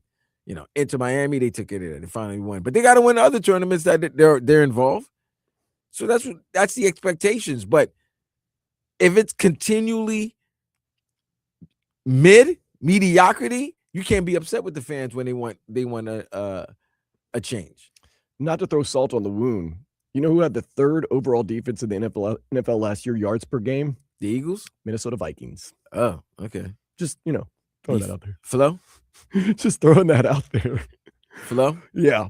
But yeah, I mean, look, fans they're unquenchable, man. Like, I understand. I get it sometimes. Unquenchable? Yeah, like I know there's probably New England Patriots fans that even though they've won more championships or have tied for the most championships and are back in the Super Bowl are probably like, oh man, this organization needs to get things going. It's not good enough. We barely won in the playoff. I've heard that, by the way. Well, on Vrabel and we got and Drake lucky May? all season long. We had the weakest schedule. We got lucky in the playoffs because we didn't play that well. The weather helped us out. I'm like, enjoy winning. Enjoy it. Well, that's the flip Fans about fan base. right. Then they feel privileged and spoiled. And, Yeah. and then it's like, nah, shut up. I wish we could get spoiled here. After last night, especially, we talked about it. Oh man, I want to be spoiled again. Although we're not gonna be spoiled in a minute, bro. The Panthers really spoiled us the past 3 years, but especially the past 2 years. We're not gonna be spoiled for a minute. It's gonna be rough. It's gonna be rough. We might be spoiled with this soccer team that we have here in South Florida. Inter Miami, they are back in action. They're doing a tour of South America. So we're bringing back Daniel Solana. He will be joining us in the next segment, talk some Inter Miami and some football here on 104.3 FM WQAM.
We are the champions. Talking about Inter Miami. They have won the MLS Cup, and they are running it back with a couple of modifications. So figured since we haven't talked since the big championship, and as the season gets underway, we'll bring in our guy. He is from This Is Football Podcast. It is Daniel Solana. Daniel Solana, glad to hear from you, man. Glad to hear it from you guys. It's been about a 2.5 month break that we've had. And like you said, Inter Miami is your 2025 MLS champions. Messi finally hoisting the trophy. Jorge Mas finally fulfilling his promise of bringing a championship to South Florida on the football side, unlike the football side. But yeah, guys, how are you guys doing? Staying warm? Yeah, absolutely. A lot of coffee, a lot of hot coffee and hoodies. This is some weird South Florida cool air right now. This is weird. Absolutely. I woke up in the morning and put a t-shirt on the other day, and it was freezing when I got home, and it was just too much for me, man. But I'll tell you, as crazy as this cold is, Daniel, the fact that he was telling me that Inter Miami's already back on the pitch during the exhibition season, I'm like, geez, they didn't really have that much long of a break from the MLS Cup to this. And I know a lot of this is because they want to pair up the seasons. They're trying to pair up the seasons with the other leagues that play, and obviously there's Olympics and tournaments going on. But this is an early start. Yeah, they got about 45 days of break before they started their preseason a few weeks ago. And then they faced Alianza Lima, Peruvian big team from Peru over in Lima last week. Unfortunately, they came up short. It was a 3-0 loss, but it's expected, right? Coming off of a 45-day break and you only have about 4 or 5 days of training. They were missing certain players that they had signed, and it wasn't what you wanted to see from the team. But again, you're not worried going into week 2 of the preseason because you know that, you like I said, you only had 4 or 5 days to get back in that physical shape. And Alianza Lima was already coming off of 4 or 5 friendlies. So they were already prepared for this match as they get set for their start of their tournament over there in Peru. But yeah, Inter Miami got off to the right foot yesterday. Big win over Atlético Nacional over in Colombia. A little bit of a rainy day, but man, did you see those folks, how crazy they were going for Leo Messi, even to the point where there was a foul called at the end of the game, like in the 90th minute or 80-something minute, and Telasco Segovia stood over the ball to take the free kick, and the fans in the entire stadium stood up while Messi was on the bench and were yelling, Messi, Messi. They wanted him to sub back in and take that free kick. I mean, it's insane the type of pull this guy has around the world and the type of attention that he gets. And it only brings good things to the city of Florida, to the city of Miami, and to Inter Miami, the team. I said it last night. I was out at Bob's Your Uncle, my neighborhood dive bar. I said, life is a home game for Lionel Messi. Absolutely. Everywhere he goes, he is cheered on. The folks are enamored to see him. Everybody wants to see Messi. I mean, it reminds me of a famous quote from Freddie Mercury, which says, everybody wants a little piece of the Mercury. And that's the same thing as it goes for Messi. Everybody wants a little bit of Messi, and they're getting it in South America. They'll get it in the MLS season. And then also this year, as we know, in the Champions Cup, they might have the chance to face America, and they'll get it in Mexico when they go face America in that next round of the CONCACAF Champions Cup. It's crazy how loved that man is. Because think about it. If you compare him and another old and great athlete that it might be his final year in his sport, but he's not going to get the same love affair. Like LeBron going to another NBA arena with the chances of it being the last, it's not going to be a mutual, communal, like they love this athlete the way Messi, like you said, come on. He played 75 minutes yesterday, and the fans are cheering him on while he's on the bench. He's sub. They know he's sub, but they're cheering the man as if he can come back to the game, as if he can. Like they're gonna make this special rule. You know what? Yeah. Usually for everyone, when you sub, you're out the game. But since it's Messi, yeah, he can return. That's crazy. But that's the love affair that fans have with this man, and I guess you got to say Inter Miami's lucky to have him for another year or so, where they can open a new stadium with him there. Absolutely. He signed through the 2028 season. And so we know that this will be the last MLS season where it's played on this spring or I guess winter to fall schedule.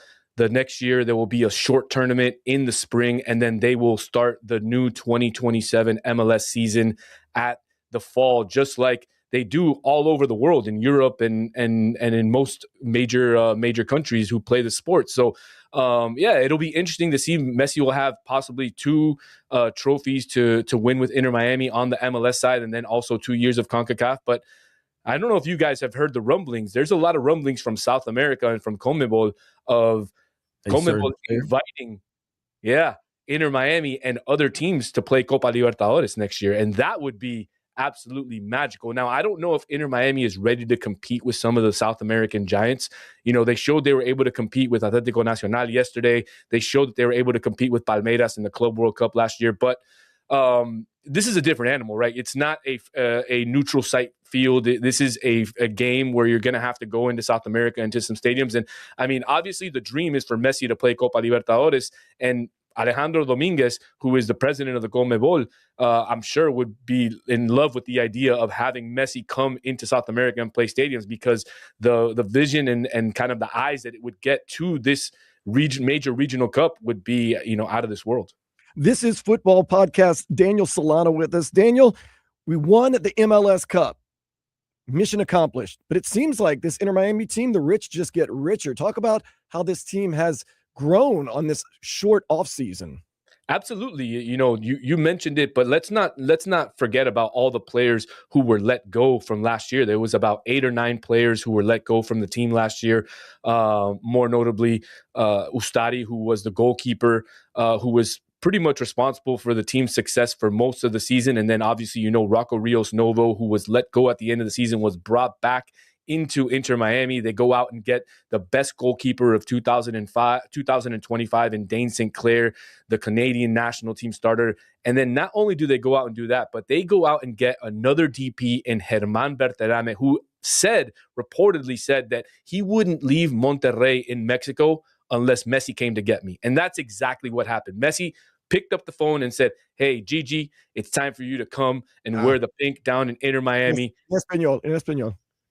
Oh, you want it in español? He probably said, "Che, amigo, Hola.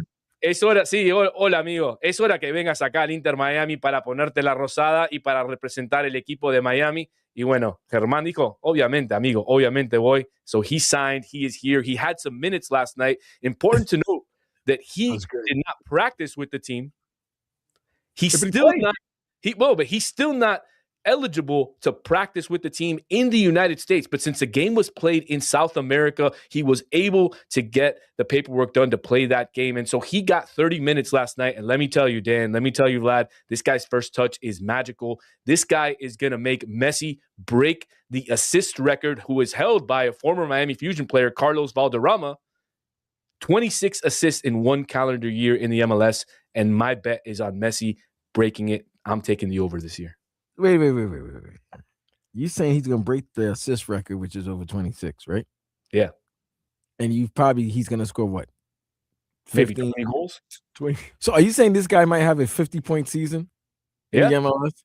Absolutely. He did. He was close to it this year. I know, but that's what, when you saying 26, which means it could be 30, the way he passes the ball and the way that this offense might look. And he's going to score goals. Are you saying this man, Lionel Messi, might put a 50-point season in the MLS?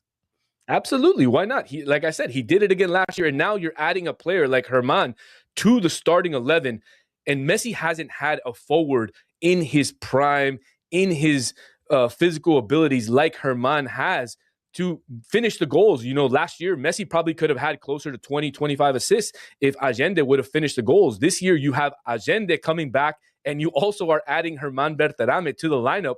And this guy was an absolute animal in Mexico, and I don't expect anything less here in Inter Miami as he looks to get into the starting lineup for Mexico for the World Cup. So wait, he had 35 goals and 24 assists last year. So he had 59. So now it's not even 50. Can he get 60 points? Why not? He's Messi.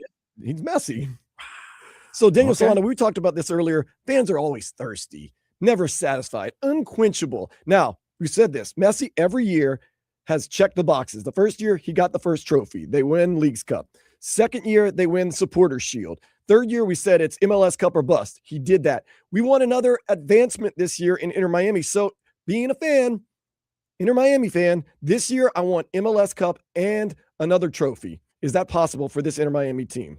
Absolutely, and that's what they retooled this roster for. They are going after the CONCACAF Champions Cup. They will face the winner of Nashville and Atletico Ottawa in the next round, and I believe the winner of that game, again, will face possibly Philadelphia or America in that next round after that. And so, look, Inter Miami has said it. Jorge Mas came out and said it in the preseason. We want to win the CONCACAF Champions Cup, and that's the trophy that they're going to go after this year. And that's why they went out. They spent $15 million on Germán Berterame. They went out and got a young center midfielder like David Ayala. They got another center back who played formerly in Houston and also Palmeiras, and Mikael, who last night got some minutes and looked fantastic. They brought a right back in Facundo Mura, who just came from playing fantastically for Racing in Argentina. So this team is ready to go, ready to start the season.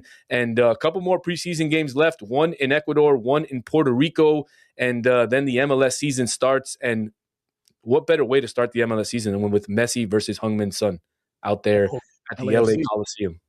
I want to ask you this, Daniel Solano. Now we'll swing and pivot towards the Uruguayan portion of the interview. Last night, Luis Suarez got a goal. Now, remember, he didn't play very much in the playoffs. I know a lot of fans are upset with him. Are we going to see Luis Suarez play, perform, and produce this year? Is he going to be under his best behavior? That's the question. No, he's not going to be on his best behavior. Is he going to be under better behavior?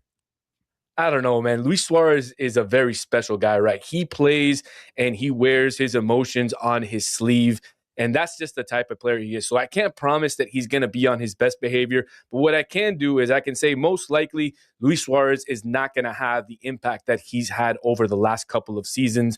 The signal of bringing in Berterame over here and paying him DP kind of money kind of shows that Inter Miami is not looking to move on from Luis Suarez, but they're looking to get something more than Luis Suarez. And I think Luis Suarez is going to be a very pivotal person on the team in terms of the locker room, in terms of the bench, in terms of, helping Berterame get used to what they're looking for. And I think he'll have his chances, in certain games to make his impact felt. But I just don't think that he's going to get the minutes, nor do I want him to get the minutes that he got last year, because I just don't think that he has it anymore. And look, he did score a goal last night, but let's be real, fellas. I mean, the ball hit off of the post, hit him in the foot. And yeah, he had to put his foot the right way for the ball to go in. But I mean, if you're a professional soccer player and you can't put that away, I mean, what are we doing, guys? Yeah, but if he missed it, we would be ripping. Oh, he's old and over. He's over the hill. It's done. He missed it against Alianza Lima last week. He missed an easy sitter right in front of the goal. And social media and everybody was killing him. And understandably so, right? If you're a player of that caliber, you can't be missing those types of goals. And you can only chalk it up to the fact that he's probably playing on just half of a knee at this point, because one of his knees is already destroyed. The other one has so many miles on it. And so, look, I know it's probably going to get the fans, riling a little bit because they don't want him to start. Understandably so. But look, you can't disrespect Suarez. He is an absolute legend, probably one of the best forwards to ever play this game. And lucky enough, I got to see him with Uruguay. Speaking of Uruguay, you've been gifted a couple of World Cup games right here in South Florida. I know you've already got tickets, correct? Absolutely.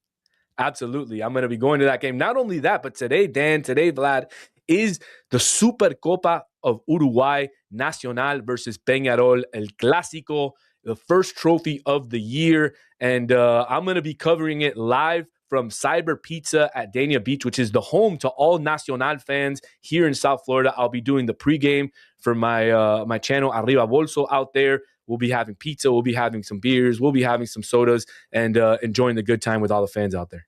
And of course, for more details, you can hit him up on social media, Daniel Solana at DCL. Danny, I got to ask you this, though. I know Vlad's very worried about it. Does Haiti have a chance of getting out of group play in the World Cup? No chance. No chance. But I will tell you this. I really hope that Fafa Pico finds a team and is able to get on the roster, because there's nobody in this world, no other Haitian person that I know that deserves to be on that roster other than Fafa Pico, an absolute stand-up guy, was an absolute professional last year for Inter Miami and was able to lift the cup.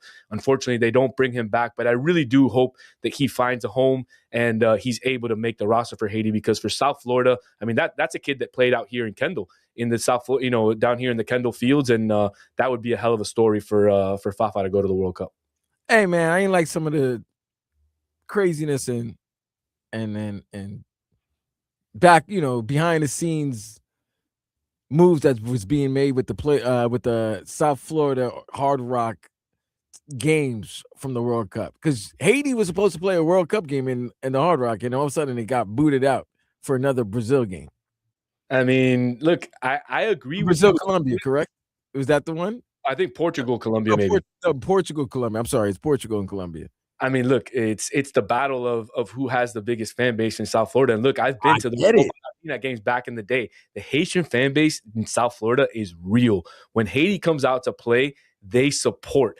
But look, you can't. I mean, that Colombia-Portugal game is the most wanted ticket in the World Cup as of today. And I mean, ticket prices for that game are out of control. And, you got Ronaldo, you got James Rodriguez face-to-face at the Hard Rock Stadium. It's going to be nice, man. And let's just hope there's no trouble like there was in the Copa America. That's all we're hoping. That's what we're hoping. There's no trouble like that. This is Football Podcast. Daniel Solana, thank you so much for stopping by. I will see you when the USA is in the third place game right here in Miami for the World Cup. I don't even like that. I don't even like the fact that he's saying that the U.S. is going to get so close and then lose in the semis. Hey, they're my dark horse. I am all in with Mauricio Pochettino. I'm all in. Wow. Let's get you back next week. We'll talk next week about more of that and this USA national team that starts to wheel up. But we want to ramp up the Inter Miami, I don't even know what you call it, machine that is going on right now. Once again, Daniel, where are you going to be at today to cover the Cup for Uruguay? I'll be at Cyber Pizza over in Dania Beach. And if you guys are there and you mention my name, 15% off your entire bill. So definitely get on out there, support, and we'll see you guys next week. This is Football Podcast. Daniel Solana at Dice El Danny. Thank you so much. We'll be back after this on 104.3 FM WQAM.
Florida Panthers, for 2 years, have not stressed me out, not once. They're starting to give me reason to be a little stressed. Last night, they were cruising against a not very good Winnipeg Jets team. They were up 1-0. Bobby wheeling it and dealing, making saves all over the place. And all of a sudden, midway through the third, it was 1-1. Then all of a sudden, kind of a sloppy line change, it was 2-1. In the past, I'd say, don't worry about it. Panthers will find a way to win. They didn't. Right now, they're on the outside looking in the playoffs. I'm starting to get concerned. I'm sorry. I'll say you it. have every right to be concerned. Okay, thank you. It looks at me like I'm crazy. No. At first, I'd be like, don't worry. You know, they're trying to get healthy. Once they get the squad back together, You're right. everything will turn back around. Nah, it's something because I was talking to our boy Trevor, who does the games along with myself and you yesterday. Is it time? Are we seeing signs of a certain goalie showing his age? I mean, we love Bob, but there's a lot of games where it's like it's almost resorting back to 4-goal Bob, 5-goal Bob. There's games where all of a sudden they're playing well, and it's not even, and then they'll give up 2 in the final period, and they'll lose a game that they were pretty much dominating or like had control of for the most part, for the most of the game. They were up 1-0 yesterday. Pretty much had the game in control. I was sleeping in there, man. I so I'm looking at it. It's like all of a sudden, and then all of a sudden I walk back, and then I see you go like this, and then I'm like, uh-oh. I was sleeping. And then another goal happens. It's like, oh damn, it's 2-1, and then they can't produce or nothing. They can't produce to score another goal. So they had 3 long runs, bro. That's what I was going to say. It looks like a team that's suffering from playing more games than anybody in 3 years. Long runs. And even their breaks have not been breaks. No, because a lot of these players, they're only one team that has so many good players that have to play for their home countries that they don't really take a break. So you had the 4 Nations Cup? Yep. 4 Nations face off. 4 Nations face off. That was supposed to be a break. All-Star game was here not too long ago. The Now, first year that we went to they went to the Stanley Cup final. That was basically Kachuk and Barkov. They had to be the best hosts that weekend. And even the Olympic break, many of our guys are going to be playing in that. And then this year, a lot of the guys are playing in the Olympic break, which is not going to give them time to rest their bodies from this long 3-year plus run. Now, doesn't help that your real best player got hurt right before the season started, Barkov. And your other best player just got back a couple of weeks ago. And now your other best player. And then your third best player, who you got last year, probably had to play more minutes than he was thinking of, and he's banged up a little bit. And let's not forget about Seth Jones, a guy that you acquired last year. Not playing. So the injuries are happening, but they were part of the game. It's part of the game, and they've shown in the past of being able to succeed with those injuries. Guys stepped up, and you're just hoping that they can do it now. But with the way the standings are looking, ninth. Yeah, you're ninth, and you're you're 2 points behind. Just get in, guys. Get healthy and get in. That's the main thing. No, you're not even. You're 6 points behind the Islanders. You're not even. You're like, we're 11th right now. Ooh. Yeah. I'm starting to worry a little bit. I'll be honest with you. As you should. I'll say Doug Plagans and Billy Lindsay that call the game, they sounded like they had a little tremor in their voice last night after that game. Like, could see a little blink of the eye. Like, oh no. Because you're losing games at home. To not very good teams. You've already played 54 games. Might be behind the 8 ball a little bit. It's going to take a run. Okay. And Bill Zito we trust, right? Yeah. Paul Maurice we trust. Still. And Sergei Bobrovsky we trust. Let's go. Buckle up. Buckle up, boys. I mean, he's not looking like the same Sergei. He's not looking like Bob like we used to. Buckle up. Don't know if it's the injuries or what, but Well, here we go. Last night, They did blow that 1-0 late lead, falling to the Winnipeg Jets 2-1. They host the Buffalo Sabres tomorrow at 7. Some more home cooking against a decent Sabres team. See how it goes. Miami Hurricanes basketball team, they also lost a double-digit lead in the second half, falling to Cal 86-85. They get a week off. They play Saturday at 2 against Boston College up in Chestnut Hill. That'll be right here on 104.3 FM WQAM. We'll be on before. Yeah, and I'm probably doing the game. Ooh, that'd be good. That'd be good. Why? Oh, us doing the game for leading into the Canes game? Yeah, and you getting to do the Canes game. Yeah. And you get to go home. Good for you. Trust me. You get to go home. Good for you. Trust me. Trust me, I will. The Miami Dolphins are holding off on hiring a defensive coordinator, even though we did hear Jeff Hafley earlier say he's going to make the calls on defense because it's his passion, to be honest with you. That's basically what he said. If I'm going to get fired, let me fire. Make sure it's on my terms. Yes, indeed. That's one of those things. I will micromanage. I will not abdicate. But he will hire a defensive coordinator so he can still do his head coaching stuff. Now, of course, I don't have to give you two guesses on where you think that defensive coordinator will be hired from. The Houston Oilers? Yeah, you're right. Good job, man. The Houston Oilers. Bring out the old Earl Campbell, Warren Moon. No, you know what I said that for? You remember In Living Color? Remember when In Living Color did the halftime show? Remember the Super Bowl? You know what the Super Bowl was, right? It was the Green Bay Packers versus the Houston Oilers. Oh, really? I thought it was the Bills and the I don't even know, Cowboys. No. Giants?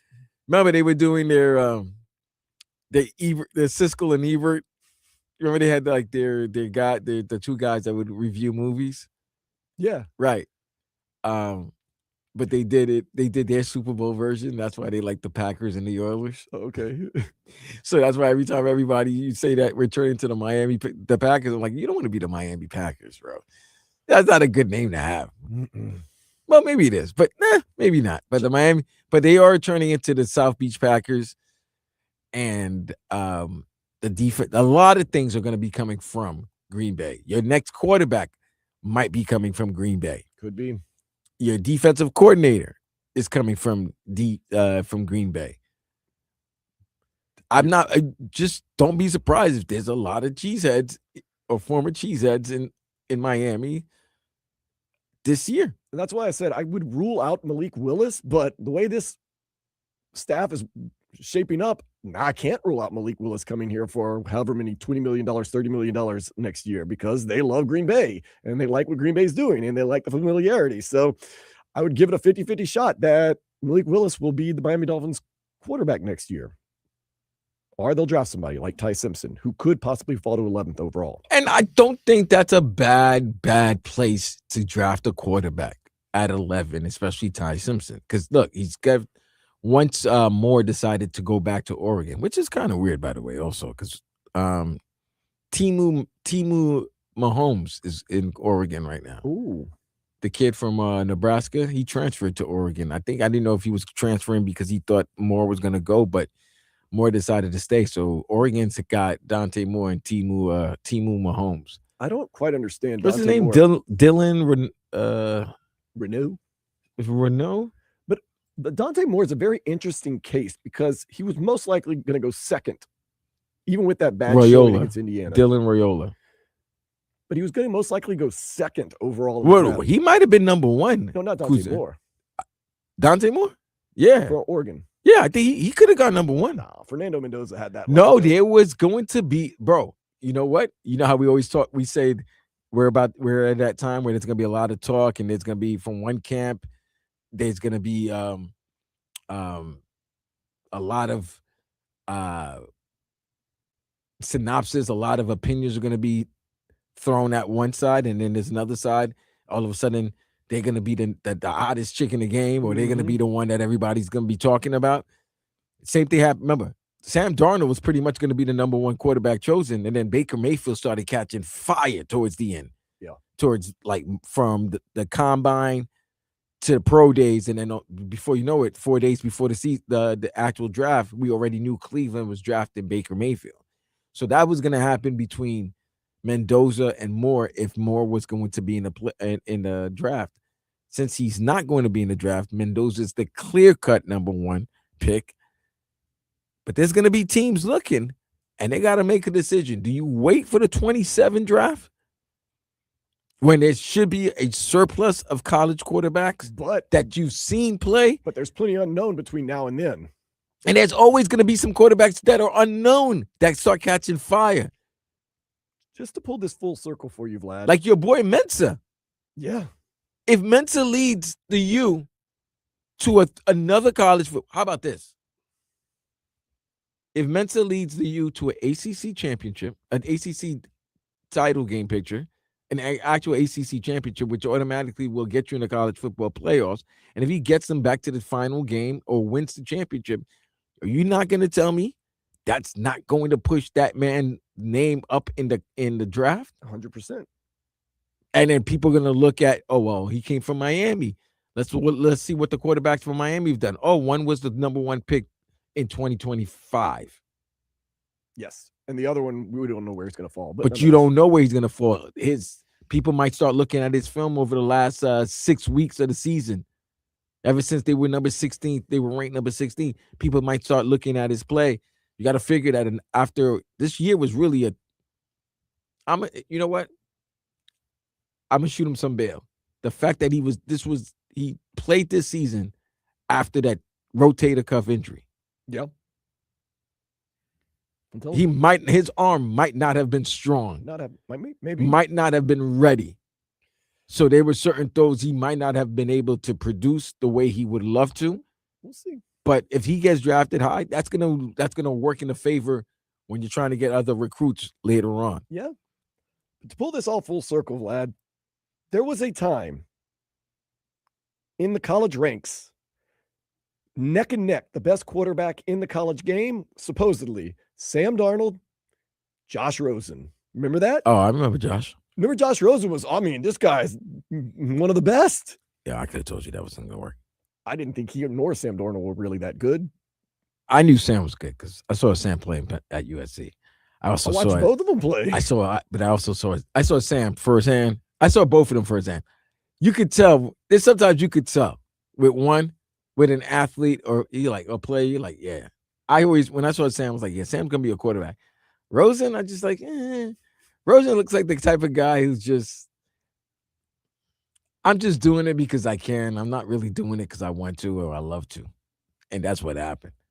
But you're right.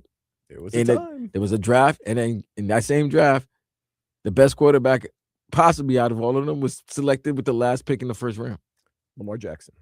Nice. Yeah. The Heat are back in action against the Bulls tonight at 6:00. Oh, man. They got to get revenge. So this series is tied at 1-1. Technically. So, I mean, it's literally it's a regular season playing series. You thought the NBA schedule makers were silly. They're not dumb. They know what they're doing. They know what they're doing. They went, oh, all right. There was a rained out. There was a condensation game that needed to be canceled.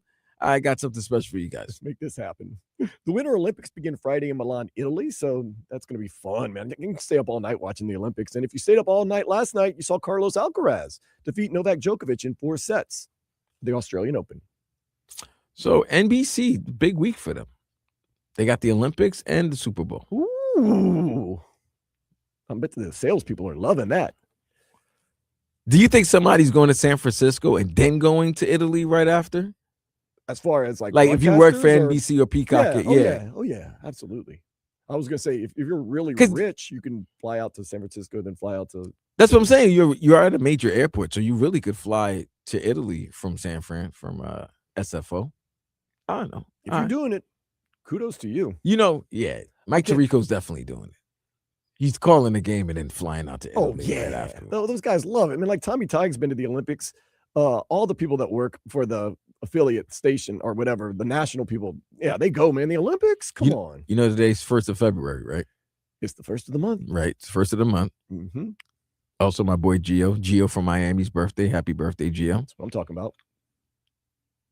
Tomorrow's Groundhog Day. Tomorrow's the Groundhog Day. I'm excited about that. And today's the beginning. Well, January is really the beginning, but February really is when it kicks in. We're in award season. I know. We're in award season. Grammys tonight. Tonight, must see TV. There's going to be leading up to the Oscars in March. We're going to talk about the Grammys a little bit. You know who I'm cheering for? Bad Bunny. He's gonna have himself a week. Oh He my could God, this is a possibly- big Bad Bunny week. He could possibly sweep the Grammys and then perform at the halftime of the Super Bowl. Is he performing tonight? Or is he not gonna let He everybody? gonna get out. He might be saving a little something. That's what I'm saying. You gonna save a little bit? Yeah, save a little. But what if sizzle, man. CBS might want some Bad Bunny money? Oh yes, he might get out there and do something, man. He's gonna get on that podium a couple times tonight, I can guarantee. Man, it's Bad Bunny week, man. Or Bad Bunny, Conejo Malo Semana in Espanol. Just saying. Big week, big Bad Bunny week. All right. This is a big, grande, Muy grande. Conejo Malo Semana. With that being By said, the way, those 2 years of Spanish just really worked out right there. I understood everything you said. You basically said big week for Bad Bunny in just Spanish, but you used the right words. Good job by you, man. Good job staying awake in class. Good job. Mr. Herzenhong, so proud of you, man. Miss Clemente, Miss Vela. Miss Vela was a bad one. Really? Yeah, she was a bad one. Trying to think. She was a bad one. With that being said, speaking of bad ones, let's take a step into the day spa. Did you see this last night, Vlad? What's up? Jarrell Miller? Oh my God. He got his wig moved. Like literally, he got his wig split open. His toupee popped off in the middle of a heavyweight fight. So he explained like he was washing his hair and he used the wrong like bottle and it just messed up his head. And then he called a barber and then they tried something where they planted like glued the remaining toupee onto his head. But those shots he was taking right to the face, it flapped up and down. It was look nasty. His bro. head looked nasty, bro. Nah, bro, just go bald. I don't see the. I'm sick and tired of guys trying to save it with the Sherman Hemsley, man. Get that George Jefferson off your head. My thing is this: if you're gonna wear a toupee, wear a bad toupee. Like go all in. Don't try to make it look real, because that's sad. Dog, the way he was getting hit, did you see? It was just, oh, come on, man. That looks like, you know what that looked like? That looked like a commercial. Like, ladies, if you want a Brazilian wax, this is why. Oh man. Okay, so we've been his wig was flapping up. That's big wild. Got his wig split. It's literally he got his wig split. It was scary though. That was nasty. Scary. Okay, let's get serious. We've been talking about the key to this Giannis Antetokounmpo, who does not wear a wig, to the Miami Heat. It's all about really kind of seems like one thing. We will talk about that next year on 104.3 FM WQAM.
So you're saying there's a chance. Is there a chance that the Miami Heat could land Giannis Antetokounmpo? Right now, they are in a room of about 4 different teams talking to the Bucks about Giannis Antetokounmpo and a possible trade before the trade deadline on February 5th. ESPN's Bobby Marks recently spoke about what the Giannis checklist looks like. Yeah, it's the Giannis checklist. It's the what you need to go out and try to get a superstar. And I think from Milwaukee's perspective here, it's certainly draft equity in young players. Remember, this is a Milwaukee team that does not control their first round pick to 2031. They only have 1 second available moving forward, the 5th oldest team in the NBA. The second thing is controllable contracts. You remember back when Oklahoma City acquired Shai Gilgeous-Alexander from the Clippers? He was on a rookie contract. The Bucks don't have any players on their roster like that, so young, controllable contracts. And then the third, expiring contracts, players that you could potentially move in another deal. Remember, Giannis is making $54 million. You got to somehow have to get close to that number here. So the expiring contracts, maybe you make another trade down the road where you can maybe move that player, maybe if it's Jimmy Butler, for something else in the future. The Heat have young players on rookie contracts like Kel'el Ware and Jaime Jaquez Jr. The Heat have expiring contracts like Tyler Hero, maybe even a Terry Rozier to throw in there. The draft pick, though, Vlad, the Bucks don't control their first round draft pick to what? 2031? Whew. Wait, the Bucks? Yeah, that's what he said. The Bucks don't control their draft pick. That's what Bobby Marks just said. So they're definitely going to want that, some type of first round draft pick. That's what they want, especially for this year's draft. Okay, so interesting. It does seem like the Heat have some tools to work with, but that draft pick. So Brian Windhorst and Bobby Marks weren't finished. They wanted to talk a little bit more, so they took it to their podcast, and they talked about 2027 Miami Heat and the draft. It has been explained to me that if the Miami Heat could somehow acquire a 2027 first-round pick, any of those picks, that it could change the hand that they're holding. Are you able to explain that? Yeah, I mean, so real quick, so they already sent that Oklahoma City first that got conveyed at last year's draft. So right now, their outstanding first is the Charlotte first, which is top 14 protected in 2027. It becomes unprotected in 28 if it's not conveyed from the prior year. So right now, you're looking at it from a trade standpoint, because you can't trade picks in back-to-back years. You're looking at 2030 and 2032 as far as the most they can send out in a deal. Now, as you said, the ability to acquire a 2027 to add to your allotment of picks would certainly would be the goal if you're the Heat. And I think just talking to teams and canvassing the league, it feels like that's a little bit of a theme that if Milwaukee is like, well, we like your player, but can you turn him into something else, right? Can you turn him into multiple first here? And that's where that 27 first would come into play if Miami's able to do that. I think the other thing too is, which is interesting, if this gets into if there's no deal and we get into the off season, teams begin to have more picks available to trade. Yes, Vlad. I told you at the time, Terry Rozier seemed like it was a good thing. Terry Rozier could be, the move that we made for him could be the key to either getting or not getting Giannis Antetokounmpo. It seems like the Heat have a lot of what the Bucks want, except they don't have that first round 2027 pick. And then, so I'm glad you mentioned that, because I was under the impression that Milwaukee did. Milwaukee doesn't have a first round pick because they placated Giannis. They did anything Giannis wanted. No, they traded that to New Orleans, but the Bucks own a second round pick from Utah that's top 45 protected. So the pick would not convey to Milwaukee if Utah's second round pick is not in the final five slots. So they need Milwaukee to be in the final 5 slots in the second round in order for their first round. Mm-hmm. Here's the thing. Yeah, that's messed up. Here's the other thing we talked about. The Heat, if they're going to land Giannis, need to land him before this February 5th deadline. I believe that's Like I said, they're in a room of 4 or 5 right now.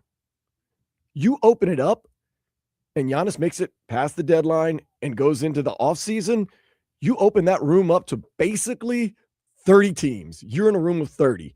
And those teams have got some really good offers. Now, you get your first round pick or whatnot. But Vlad, I mean, look what other teams would be able to offer in the offseason. And now we talked about this. So you really need, like we said, you want this trade to happen before Thursday because you have a 25% chance, and that's just good as 3 other teams, right? But if this trade goes into after the season, nope, you're allowing everybody. So you're now part of one of 29 other teams.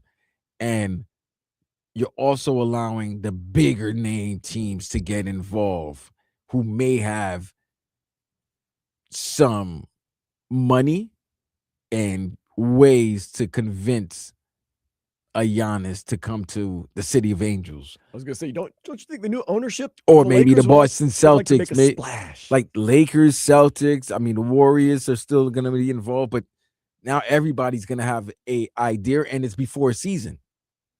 So if you're going to make if you're going to offer a package for Giannis, you're going to know how it looks because you're going to have the whole season. You're going to be able to, all right, this works out. This is what I might have to do. You're going to have your plan A's, B's, C's, and all of that, right? If you do the trade in the middle of the season, you're basically upending your team right now and just hoping the greatness of this player gives you an idea of what you need to do. Because you know what I'm saying? You get a play right now, you're hoping that Giannis can lead you to a playoff run or a final, but say you get eliminated in the second round. Now you know, all right, I've had him for 3 months. I've had him for a postseason. I know what I need to surround him. Mm-hmm. But you do that now you want to make it so that you have him. Because if other teams are going to do it, that means everybody's going to put all their resources in order to get him, and they're going to figure out other ways to put the pieces around him. And the Bucks very well likely could hold on to him and say, hey, that's the other thing. We don't like the offers, and we know there's going to be plenty more coming in the offseason. I've been saying that too, RVA Richie. Like if they really want to mess up the game, OKC can offer Milwaukee everything they want in draft picks, all of that, and it's crazy. And that's the might thing. Have the first overall pick in the draft this coming year. It's no, Clippers are actually playing better now. Okay, so Clippers are playing better now. No, but it's still a lottery. But they are playing better. They're playing better. But you're right. If they don't make the playoff and it's in the lottery and the number falls their way, they could have the number 1 pick. This is what the Heat need. They need to trade somebody and get a first-round pick, which I don't see that happening before the February 5th deadline. Or they need to go to the NBA and say, hey, you knew about Terry Rozier. You let us do that. That's not fair. Give us that first-round pick back. And this is what we need it back by February 5th, though. And this is my problem with Heat fans, like Luis Creven, USA. Giannis didn't choose anybody yet. That is interesting. We have not heard anything about Giannis's preferred location, have we? Other than the Knicks. We know he wanted to go to the Knicks in the offseason, but that didn't work out. Thank you, RVA Richie. I know the Hornets beat the Spurs yesterday. Yeah, my Hornets making the playoff take is going to be great. I just love it. I just love it. Nobody's realizing what's going on. The bad teams are being good now, are getting good. They're playing competitive basketball. I know it's crazy saying about the Wizards, but the Wizards are actually a competitive bad team now that can sneak you. The Hornets they've won 6 in a row, by the way, but they're 22-28. And I get that. But you know what? They've won 6 in a row. They can win another 6. And I don't think that's a team you want to face in a play-in type of situation. They are dangerous. They're hard to get a handle on. So these are the Heat are in a they're in a tough spot, bro. I mean, for the NBA to possibly go in there and say, all right, Charlotte, we're taking that pick away from you and we're going to give it back to the Heat. That seems a little, I don't know if the NBA would want to do that because of the Terry Rozier situation. It all comes down to Terry Rozier, it seems like, at least for right now. You could have a 2027 first-round pick, Kel'el Ware, Jaime Jaquez Jr., Tyler Hero for Giannis Antetokounmpo. I don't know if that's even attractive enough. I to just be and honest that's with the you. other thing. As Like I'm saying it, I'm like, wait a second. An and then- injured and Tyler then here's Hero, what and then this is what I love about when we Kel'el do. Ware that you guys don't want to play. This is what I love when we do when we trade scenarios and everything, when we want something for our team, for the team we root for. We always assume that the team that's going to be giving up their superstar is stupid. Yeah, they have the same love for our players as we do. Right. And or they like, yeah, oh yeah, we'll take your players. Yeah, of course. Yeah. No. But the framework, then once again, the framework works because they get 2 guys on a rookie contract. They get control of a 2027 first round pick, and they get an expiring contract. And it makes the numbers kind of match up. That's what I'm just saying theoretically. That's why the Heat are in the room, I would say. But I don't know if that's attractive enough for the Milwaukee Bucks. Because then they can come back and say, well, Tyler Hero's been injured all season. Kel'el Ware, you're not playing him for whatever reason. Jaime Jaquez Jr., he's cool. And then, of course, Tyler Hero, hometown guy. We like him. It's the contract. But even if you're Milwaukee, the city of Milwaukee, oh, our boy's coming. He's always hurt. Yeah. And then and then nobody wants to mention this, bro. But I will mention it. Please. Your boy Giannis has been getting banged up a lot over the last 3-4 years. He's got some tread on the tires, man. He's got a little tread on the tires. And he plays a very explosive type of game. Like, like when Joker gets hurt and then Nikola Jokic gets hurt, you're like, he doesn't jump or run or do anything really that much anyway, so he'll be fine. Giannis is an explosive athletic type player. And when those wheels start going bad and those legs start getting injured, he ain't coming here on the cheap. He's going to want you to re-sign him and sign him to a max deal. He's getting a little there. Get a little tread on the tire. I don't know. But once again, as a Heat fan, you're stuck on repeat the past 3 years. Something needs to happen. You need to shake things up. I like the John Morant idea more than anything. Really? I do. I think he's explosive. I think, high risk, high reward. But he's also hurt too. Yeah, well. I'd like to thank the training staff. They've been fantastic at my new team. They've got me back to where I need to be in record time. But this is the thing, high risk, high reward. I feel as though he's one of those guys that is very explosive and very talented and young and has a lot of upside. If he can buy into the culture here in Miami and get his mind right. See, here's the thing. I don't think a Giannis is going to question the Heat culture. I think he's just going to go in and just be the right soldier and just go in. He believes in his general. He believes in his I'm scared that he could get hurt. Yeah. That's what I'm worried about. Now, the market is the market. We've had that nightmare before.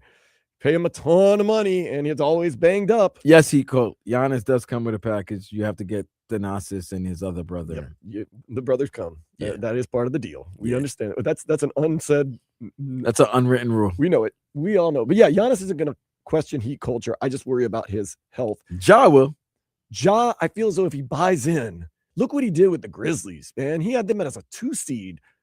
When he was healthy. Yeah, when you're drafted and you're under that rookie deal and you're trying to get your name out there, you're gonna do everything. But and he knows the coach, one of our assistant coaches, very well. I don't think they were cool. No, they weren't. That's what got fired. But familiarity, coach knows. Terry Rozier trade just looms, man. Just looms so deep. If that costs us a chance to get a big time player. I'm just gonna have to live with it. I'm gonna be upset. I'm gonna live with it. What am I gonna do? Oh man, yeah. And of course, there's always talk about trading for Zion Williamson. I don't know. From what I understand with the Pelicans, they're not ready to deal with it. They're not ready to deal him, and they're gonna hold on to him as long as they possibly can. So we'll see. We'll see. Yeah, of course. Talking about injury problems, he has those too. Although he's been healthy and playing better. Although he played terrible when he came here to Miami. I mean, he probably went out the night before. I mean, with Giannis, you don't got to worry about outside. No. He's going to be cooped up with his wife trying to produce more. You don't got to worry about him being outside. Ooh.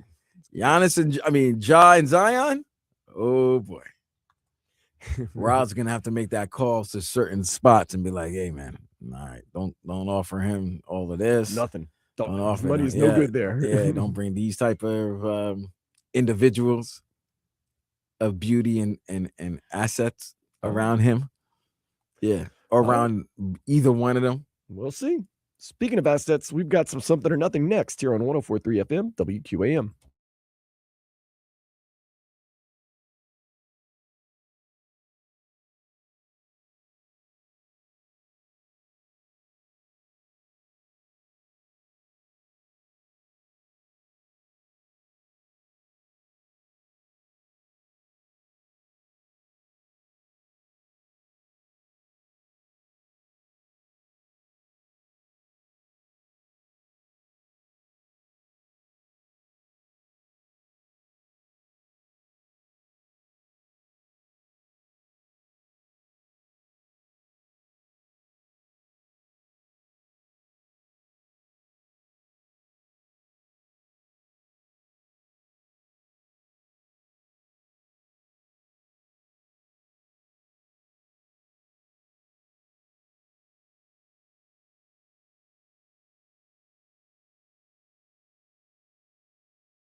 Ah, well played.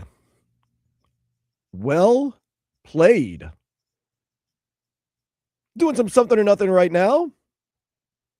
We'll read out some headlines, and Vlad will tell you whether it is something or nothing. Start on the sports side. ESPN officially purchases the NFL Network after the government approves the purchase. Is that something or nothing? I mean, I'm gonna say nothing because we kind of already knew, and we saw already our first season with it. So, I mean, I guess now that it's official,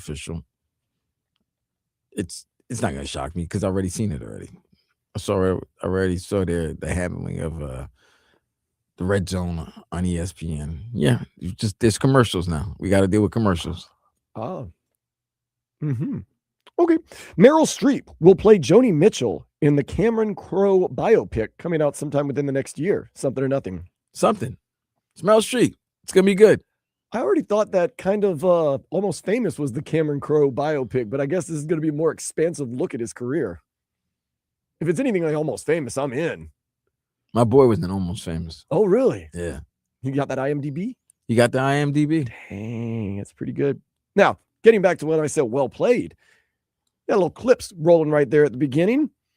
It's the Grammys tonight at 8 o'clock. They're performing. Oh, of course they're performing. With Pharrell. You know why they're performing? Yeah. They're nominated for a lot of awards. Here's your 2026 Grammy nominees for Album of the Year, the big one. The person I predicted a year ago that would win it, Bad Bunny. Also, Justin Bieber. He's got a lot of hits going on, too. Bieber had a good year. He had 2 albums. He had 2 albums last year. He had that big Yukon. Sabrina Carpenter. Okay. Clips. That God sorted them out. Look, God sorted them out. Lady Gaga also nominated. Okay. Kendrick Lamar. All right. Leon Thomas. Good album. And then Tyler, the Creator. Leon Thomas had a great album. Leon Thomas? Yes, well, Leon Thomas, but yeah. Tyler, the Creator. That was also a very good album. Like sugar on my tongue. But you all know where I'm going. I'm going with Let God Sort Them Out. If they do the first track where they honor their mom and dad, I'm crying, bro. Okay. That song, it gets me. We all, so yeah. So I'm looking forward to this tonight. So let's see who all the performers are going to be. Let's see. Clips is one of them. I want to see Bad Bunny. I think Sabrina Carpenter's performing. I would hope so. Maybe some Lady Gaga, Bruno Mars. Let's see. Addison Rae, Alex Warren, Ordinary, Brandy Clark, Reba McEntire. Oh, goodness. Bruno Mars will perform. Clips and Pharrell, Justin Bieber, Cat's Eye. Stop popping up all these advertisements. They love Bruno Mars, man. They love Bruno Mars. He's coming to town. Justin Bieber, Cat's Eye, Lady Gaga. The mob loves Bruno Mars. Leon Thomas, Lola Young, Olivia Dean. Talk to me. Talk to me.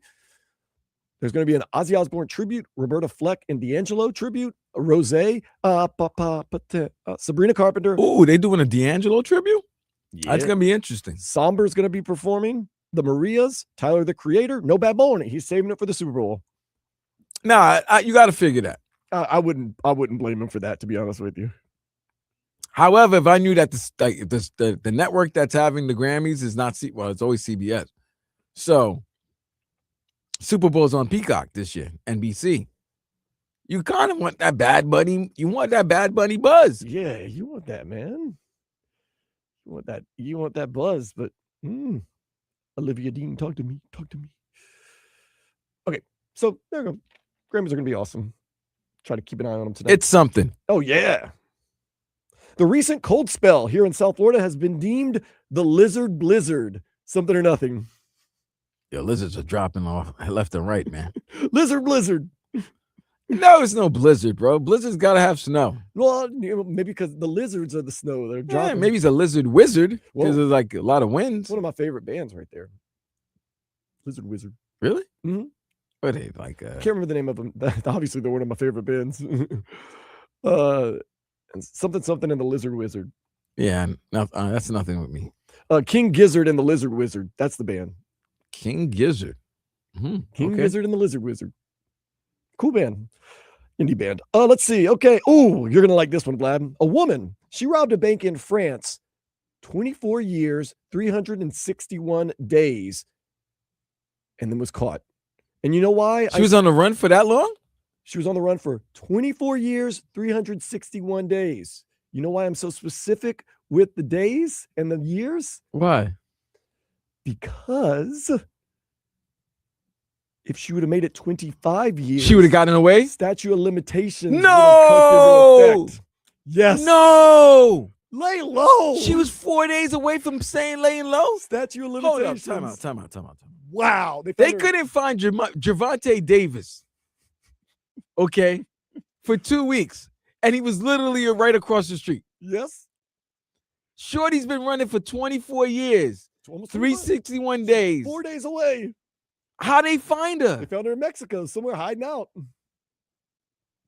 They were on the look for her, obviously. Yo, clearly, if you're waiting this long, Well, they knew the statute of limitations was coming they up. did. They set her up. Lock They your- lined her up and set her up for her to have her defense down, and they got her. Man, lock yourself up in the dirtiest. Fam, you know what I would have done to the money? I would have gone. Listen, if I knew these rules, and clearly I'm in Mexico, I would have figured out a way to get some money, and I would have flown for the last month or two in one of those places they can't pull me out of.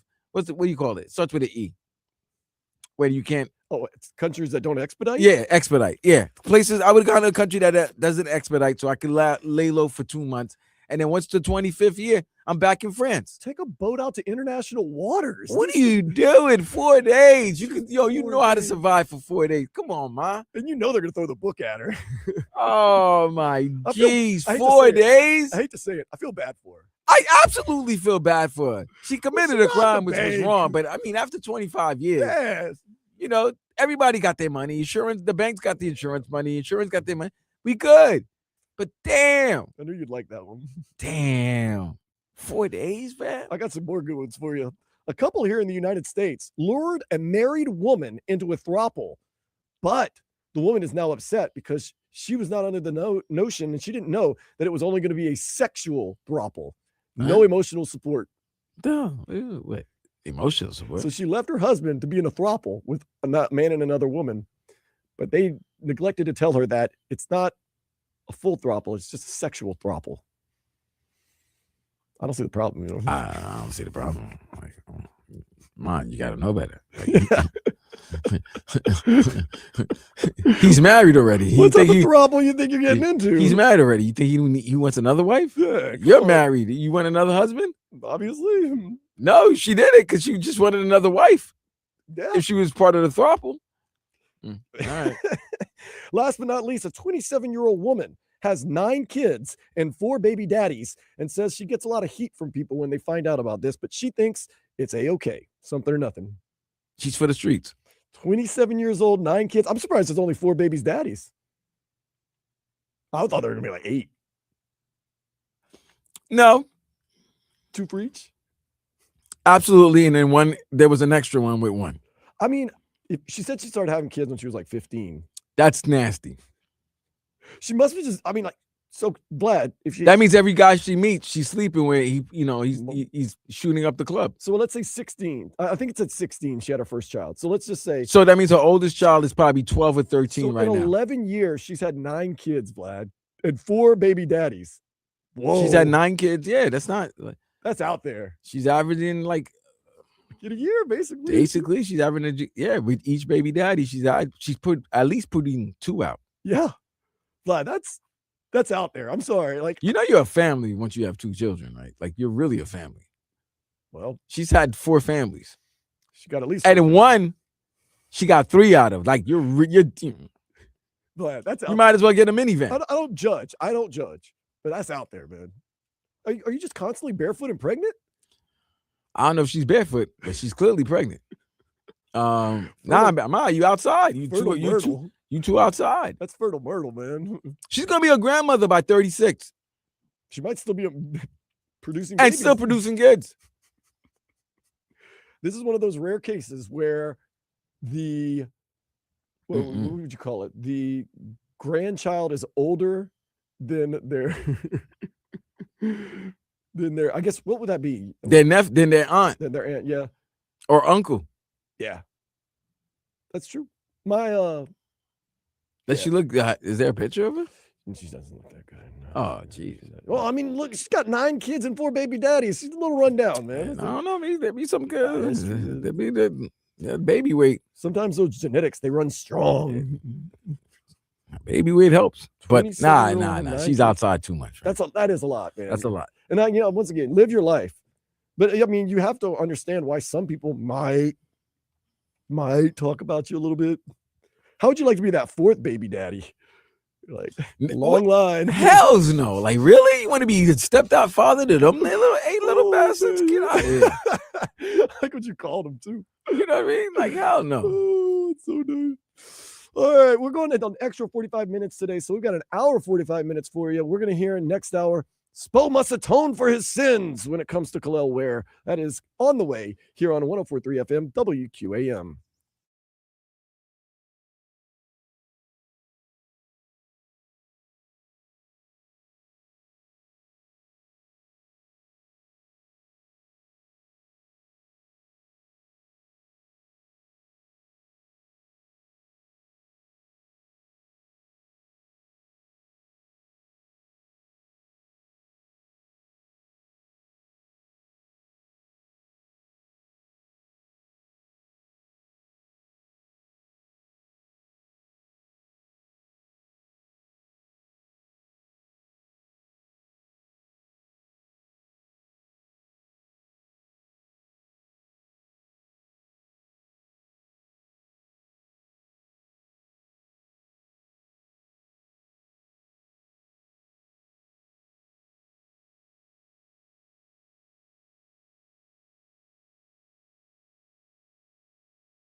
Last segment got some people fired up. Text in 305-567-0560.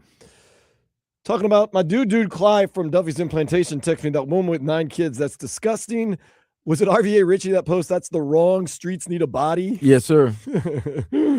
Also, I might have said expedite instead of extradite. As somebody keeps saying it's extradite. It's extradite, yes. Extradite. And then throuple, pronounced like couple. Throuple. So it's a 3-person couple. Yeah, that's what you said. I know. Okay, I'm just saying people are fired up. A couple other people, I'm not going to read all the different messages that people put about, especially the woman that has 9 kids in just 11 years, and she's only 26. Oh, yeah. Colt put, yeah, but she gets paid on the 1st of every month. I don't know about that. You're assuming. You're assuming that these are good baby daddies. Yeah. Upstanding young men that make By money. the way, you know what I love? You know when we come here to the station, they're playing old school music, right? Mm-hmm. And they've always playing Billie Jean. Yeah. And I love that song because that song is a deadbeat dad song, right? Yep. Does that I am the kid's not my son. But the kid's not my son. Not my lover. You're not even claiming the moms. Nope. She's just a girl. Just a girl that says that I am the one. But the kid ain't my son. Love it. That's a rough situation. Love it. Great deadbeat dad song. Michael I love Jackson. He's a great father. I love it. Great father. He was a great father, though. I mean, he did hang his child over the, Oh, yeah. Can't get exposure like that. Isn't his daughter now making music or something like that? She's doing something. They're set up. They're good. They're good. Old Michael Jackson. What can I say? But yeah, you're assuming that this woman makes good choices in her baby's daddies, and they have jobs and they pay bills. And now, if they are well off and they are paying bills, and then I hate to say it, for the next. And she still probably got some good years, some good traction left. She's only 29. She hasn't even hit 30 yet. You gotta understand, whatever dude she's meeting, you're gonna be a stepfather to 9, to 8. No, is it 9? I'm looking at her. She's just stepfather to 9. She got 9 kids already. Yeesh. Interesting. She's got a starting baseball team. Whitney had her first baby at 16. Is now 27 with 9. Wait, she's 27. She's not even 29. No, she's 27. Oh, wow. She said, "Love don't judge." /YouTube. She's fertile. Whitney Dawn, 27. She's determined to keep going. Oh, she wants to. What in the world? This story. Oh, wait. I see the baby's daddy. He is not. One of the baby's daddies is not paying rent. Not paying child support. Spell her last name? DAWN. Whitney Dawn. I can send you the story, but I see one of the baby's daddies. Oh no. That dude is he's wearing, let's just put it this way, Vlad, he's wearing a white t-shirt with some ripped up blue jeans. He's the one sticking around right now. Help it out. I'll send you the story right now. Yeah, please do. This story, I'm gonna have to post this on social media so everyone can see it. It is definitely got people worked up a little bit. She said she's ready to go. She's not stopping anytime soon. Oh, it's easy. I can see why. She loves kids. I can see why. I think it. Now, if it gets through the firewall at work, we'll see. Nah, I mean, yeah. She's just hitting her stride. Someone. I don't know about hitting her stride, but she's definitely. Are we sure this is all her kids? Yeah, those are all her kids. Oh, wait a minute. Yeah, he ain't paying no child. Well, he still lives with her, though. This is one of the baby's daddy that lives with him and help her raise 9 kids. She's from the South, definitely. He looks like he's from the deep South, yes. He definitely I don't see a lot of good pictures of her. All of her pictures are obscure. It's the funny thing. She looks like she's the darkest person in her family. It does look like that. Commenter defended her by saying, "I'm 54 and I have 10 siblings." Well, I don't know how that's defending her. Wait, so this one guy is actually being baby daddy to all 8? To all 9, yes. To all 9. Now, her first pregnancy, the father left her. I mean, she was what, 15, 16? Yeah, 15 probably. Met another partner and they had 3 kids. But that didn't work out, obviously. Whitney then went on to have twins. Okay, so one of them was twins. She got a little break with a third man before calling it quits. And then she met her current partner, William. The couple have 3 kids together and are keen on having another. So first baby daddy, she had how many kids? 1. Second baby daddy, she had 3 third, she had twins. twins. Yeah. And then she's already had 3 with this one with a 4th on the way. Listen to this lineup. She sounds like a spades game. Whitney is a mom of Brandon, 10 years old. Bran- Kinley, 9 years old. Namaya, 8 years old. Dawson, 7 years old. Damn, did she even take a year off? The twins, Cabrilea and Camden, 5 years old. Olivia, 4. Liam, 3. And Caius, 2 months old now. So she took some. So she took a two-year break between the 8th and 9th child. Liam and Caius. She's running out of names, obviously. 10, 9, 8, 7, 5, 4, 3, 1. That was a good break from 7 to 5, I man. wonder what she was doing in their time off. Knitting? Whew. That's Okay. a lot of kids, man. It's a lot. And she said they're keen on keeping it going too. So They must be getting government assistance. They definitely, they are the WIC kings and queens, man. yeah, on the first of the month, man, that WIC card I gets WIC card, renewed. oh man. They stay at Walmart. Walmart, yeah. They love Wally's World. They love it. They definitely did. Just gotta be tattered. They Little Caesars is their pizza of choice. They're like, I need 7 hot and readies. Thank you. Absolutely. Pep, 7 peps. And that's what, $35 plus tax? Hey, there's no more openings in the NFL anymore. Oh no. The Like before? the 2 openings have been filled. So Anthony Weaver will not be a head coach. Anthony Weaver will not be a head coach in the And will NFL not this get that- upcoming season. A 3rd round compensatory As pick. Baby LaFleur, Mike LaFleur, Mike, not Matt. has taken the Arizona Cardinals job. And you mentioned this earlier in the show. Clint Kubiak's slated to be the Las Vegas Raiders' new head coach. Yep. So it's interesting that the Cardinals are going with an offensive mind. Does that mean they might bring back Kyler Murray? I think so. You think so? I do. Cheaper to keeper. What other options are going to have, Well, I don't know. Where are they drafting? Got to look at the 2026 draft. They're there. They only They're won in the like, top 10, I think they believe. only won like 3 or 4 games last year. No, they won a little bit more. They might have won 5 or 6, but they're definitely drafting in the top 10. Okay, so we know that the Raiders are taking 1st overall. Yeah, they're taking Jets Mendoza. are 2nd. Cardinals are 3rd. They said Kyler Murray's future is murky. Right. It's very murky because you don't know. This new coach might be exactly what they want. Mike LaFleur. No, they only won 3 games last year. I was right. Oh, you're right. They were Okay, 3 and so they 14, won 3. right there I with mean, the well, Jets hell, and I mean, Raiders. if you're the third pick, you only definitely won 3 games. So you're right. Tennessee only won 3 games, but they got the 4th pick. They were the best 3 and 14 team in the league. Yeah, last when year. you're that's the other thing that was going on. There were certain tiebreakers that might go against you if you were trying to get the highest pick you can.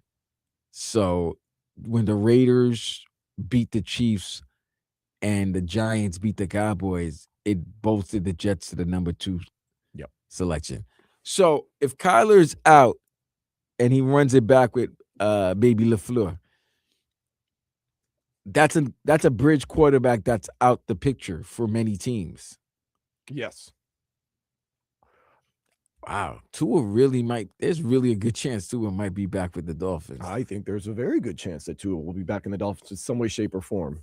Because right now that means Kirk Cousins is going to be the hottest quarterback in the free agent quarterback in the game once the Falcons release him. I'm here to raise the ire of Dolphins fans.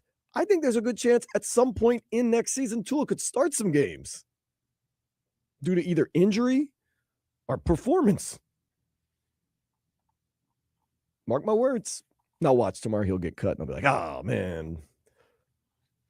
But yeah, there's a very good. I mean, you bring in Mike LaFleur and you say, look, Kyler, we've had our problems. We're changing everything. We still believe in you. We got you a new coach, an offensive-minded guy. Let's go out there. Let's get this done. We get the 3rd pick overall. Whatever we draft to help you out, whether it be on the offensive side or on the defensive side. Let's try to make amends. Let's try to make this happen. Not that deep of a quarterback draft, and we probably are feeling that Fernando Mendoza is gone with that 1st pick. Yeah, Mendoza's gone, and Moore messed up. Well, Moore didn't mess up everything, but if Moore was going to be the first quarterback selected, and maybe teams might have been willing to move up to try to get a Mendoza. I felt Ty Simpson kind of his chances, his stock dropped. Whether it was his play or just Alabama's play, nobody was that was gonna be a reach. But getting him back later in the first round is something that can happen, and that's why I'm really gonna be interested in the combine and all of that to see which quarterback gets buzz. Right now, the hot name is Garrett Nussmeier from LSU. Right, but it's Nussmeier who was supposed to be like during college in his day in LSU, he was highly scouted, highly ranked. Everybody thought he was going to be a quarterback selected in the first round when he was coming out. Then the LSU didn't play well. He had some bad games. I don't know if he's going to be that good and get that much of a buzz to try to possibly maybe get selected in the first round. But if he has, yesterday he did great at the Senior Bowl. 2 MVP, 2 drives they scored on. If he does great at the combine, if he does great at his pro day, we've seen guys that climb up that board. I get it. A lot of times unwarranted. But they're not going to draft him that early. They're probably going to come back in the first round, later in the first round and do it. If he does everything right. What teams are going to be willing to do that? I don't know. We can look later in the first round. Some teams that might possibly, the Minnesota Vikings, they're at 18th pick. Carolina Panthers, have they figured out their situation? Jerry Jones, you never know. With the 20th pick, Dallas Cowboys, they have 2 first-round picks, by the way. Pittsburgh Steelers, they're in a situation where they don't know their quarterback situation. They're picking number 21st. Cleveland Browns, they're 24th.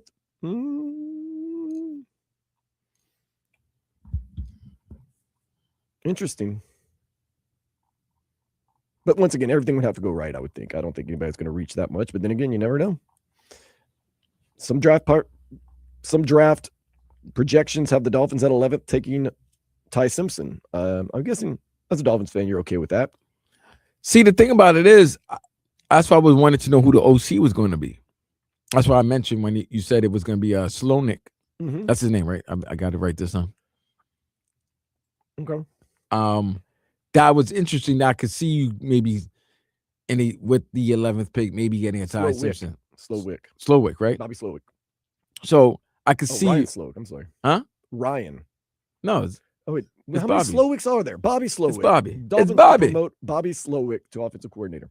Oh, and by the way, now that everything is settled out, you can expect sometime this week, probably early on, that we are going to name Green Bay linebackers coach Sean Duggan as our defensive coordinator. Now the interesting question is where Anthony Weaver's going.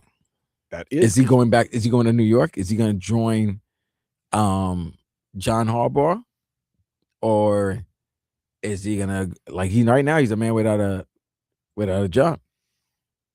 He should be pretty highly sought after, I would think, though. Because Raheem Morris is going to the San Francisco 49ers. That's a good gig. It's always a good gig because they always compete, and if you get their unit in the top 10, you're probably going to get a job called the following season. Yeah. Certain places that, you land and you're going to be all right. Like San Francisco 49ers, the Green Bay Packers, one of those teams that always seems to be good. The Ravens always seem to be a good place to jump off. Teams that run their organizations, top notch. Good stuff. Canes basketball team, they did lose by they lost a double-digit lead in the second half, and they fell to Cal 86-85. They play Boston College Saturday at 2:00. Speaking of falling, Pelle Larsson, his shots were falling. He scored 22, but it's not enough as the Heat suffered another poor third quarter.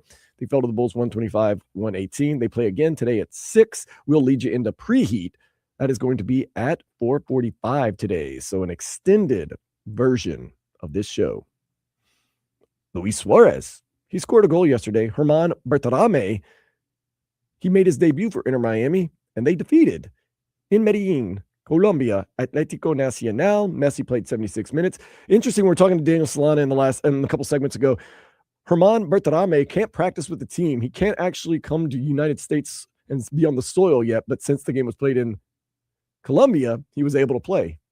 Interesting. That's dope, man. All right, guys, I'll join you on your retreat, and then when everybody's got to get back home, I'll see you guys when I'm allowed.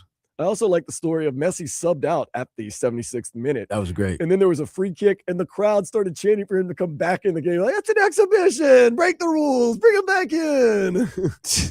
I wish they would have done it, to be honest with you. But I'm sure Messi was like, hell no. Hell no. I'm out. I'm out. I'm done with this. Go back there. What, I got to go back and run some more? Nah, we're not doing that. Damn. Tottenham tied Manchester City. Damn. I had money on Man City. Man City. Yeah. Okay. Panthers, they blew a 1-0 lead late last night against the Winnipeg Jets. They fell 2-1. They will host the Buffalo Sabres tomorrow at 7. Here's the thing. Not only did they give up a late lead, they only scored a goal yesterday. They're not scoring either. Yeah. Bobby's giving up goals, and we're not scoring a lot. Got to get healthy. But is it a little too late? A little too late? Don't know. The Winter Olympics, they start Friday in Milan, Italy. You know, we're excited about that. Chloe Kim, get healthy. Lindsey Vonn, get healthy. Get up on that podium. You know Myles Garrett's going to be there. I'm just saying. I mean, he should. He's got the money. He got the time. You have to admit, that might be the most intimidating boyfriend or girlfriend ever. Just imagine you don't know the situation and you say some and he right there nasty word and he's standing next to you and he turns to you and just looks at you and he treats you like Joe Burrow. No. I mean, like, I don't even think he has to even say a word to you. I would just run. All you gotta do is flex. I'm a man. I would run. All he has to do is flex. Don't be tough. Don't be strong. Don't have pride. Don't have pride. That's messed up. Myles Garrett, especially over his lady, who Chloe Kim is an all-time great. Just run. Telling somebody not to have pride is wild. Okay, have pride and mess around with Myles Garrett. Okay. That's crazy. That's crazy talk, you know? Hey, yeah, don't have pride. Nah. Big man. You think? He literally could kill you with one hand. I'm not even making jokes. Yeah. Probably snap you. Like break vital bones in your body. His hand is the size of my chest. Like, goodness. Okay. Carlos Alcaraz did defeat Novak Djokovic in 4 sets early this morning to capture the Australian Open title. He has completed a career Grand Slam with the victory. And with that victory, let's go ahead and take a step into the day spa. I like these feel-good stories. Flora the Yogi. Flora the Yogi? Flora of Yogi? Flora the Yogi has quit OnlyFans because Why? She says she makes too much money just keeping men company, talking to them, and reading them bedtime stories. Wait, tell me. Her OnlyFans channel page is on her talking and reading to men? She used to have an OnlyFans page. That is what most OnlyFans pages were. But on the side, she was just having conversations with men for money and then reading them bedtime stories. And she said that was so lucrative that she doesn't need OnlyFans anymore. So her new gig is just reading. Talking to men and reading them bedtime stories. Grown men, by the way. Good for her. Okay, you guys need to go outside, man. You like what you like, Vlad. You guys need to go outside. You like what you like. You need to go outside. Speaking of like what you like. Like you're paying money to somebody just to talk to you? You would be surprised. And read. And what kind of man needs a bedtime story? You'd be surprised. That's crazy. I used to know I used to know a hairdresser, and he used to tell me some stories that I was like, you can't even make this stuff up. But bedtime stories? Mm-hmm. Like what kind of bedtime stories? Are they like, mature bedtime stories? No, like Goodnight Moon. And are you telling me like kids? Yeah. Look her up, Flora the Yogi. These got to be MILF fantasies and stuff like that. Yeah, it's a niche group. Yeah, it's definitely a niche. It's not a kink. It might be a kink. Maybe it could be. I don't know the definition enough. Nah, you're a little weird, bro. I'm calling. Nah, you're a little weird. I don't think these guys are. If you're growing and you need a bedtime story, you're paying to have a bedtime story. Flora the Yogi. We're learning a lot today. Is she? She's not a bad one. No. Her teeth are messed up, man. Hey, really, I'm not. She got the Austin Powers teeth. Kind of like that. I thought she was British at first, but then and I'm not trying to be mean. But we're not being mean to the British. I mean, she's a United States. No disrespect. She's a United States citizen.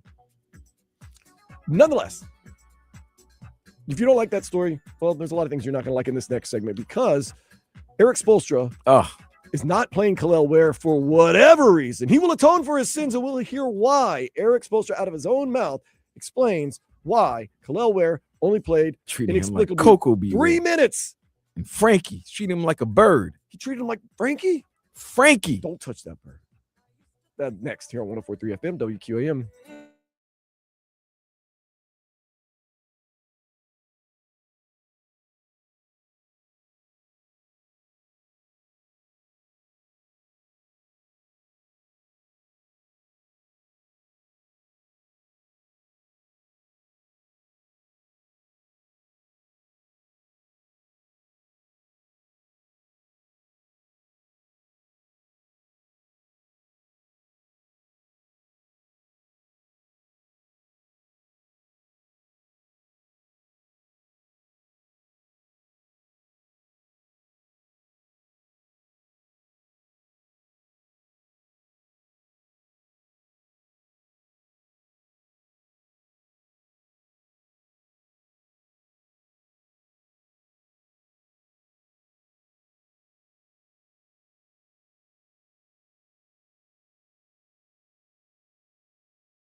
It is what it is.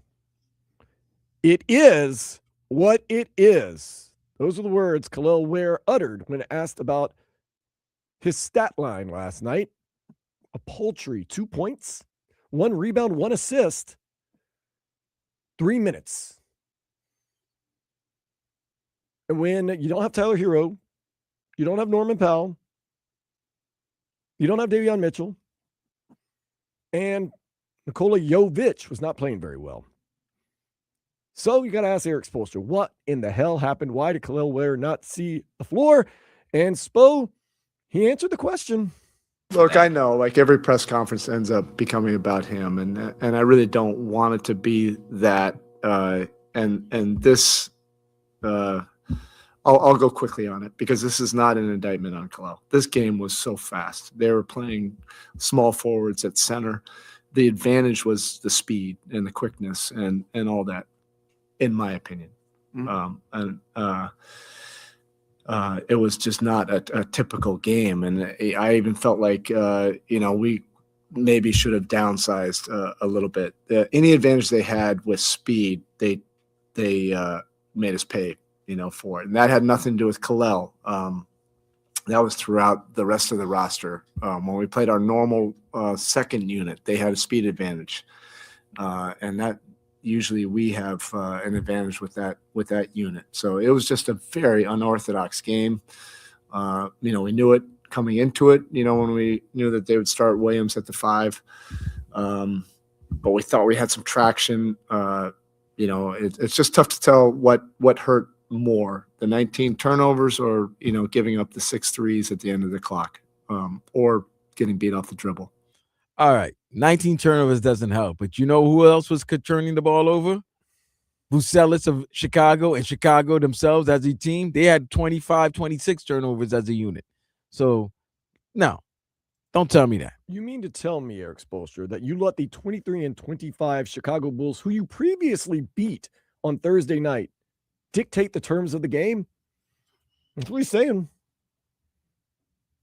You telling me that this 21-year-old kid is not athletic enough to run up and down the court, spread the court, shoot threes?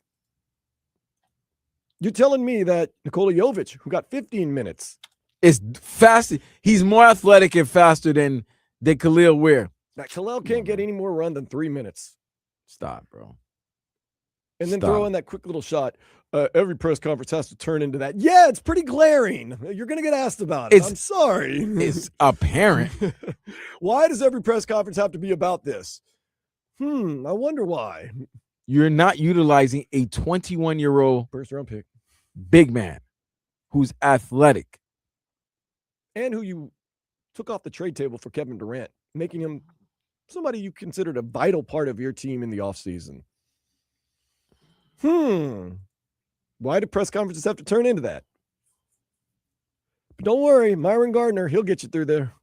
And once again, this is not an indictment on Myron Gardner. It's an indictment on why is Kel'el Ware not playing? Why is he not starting?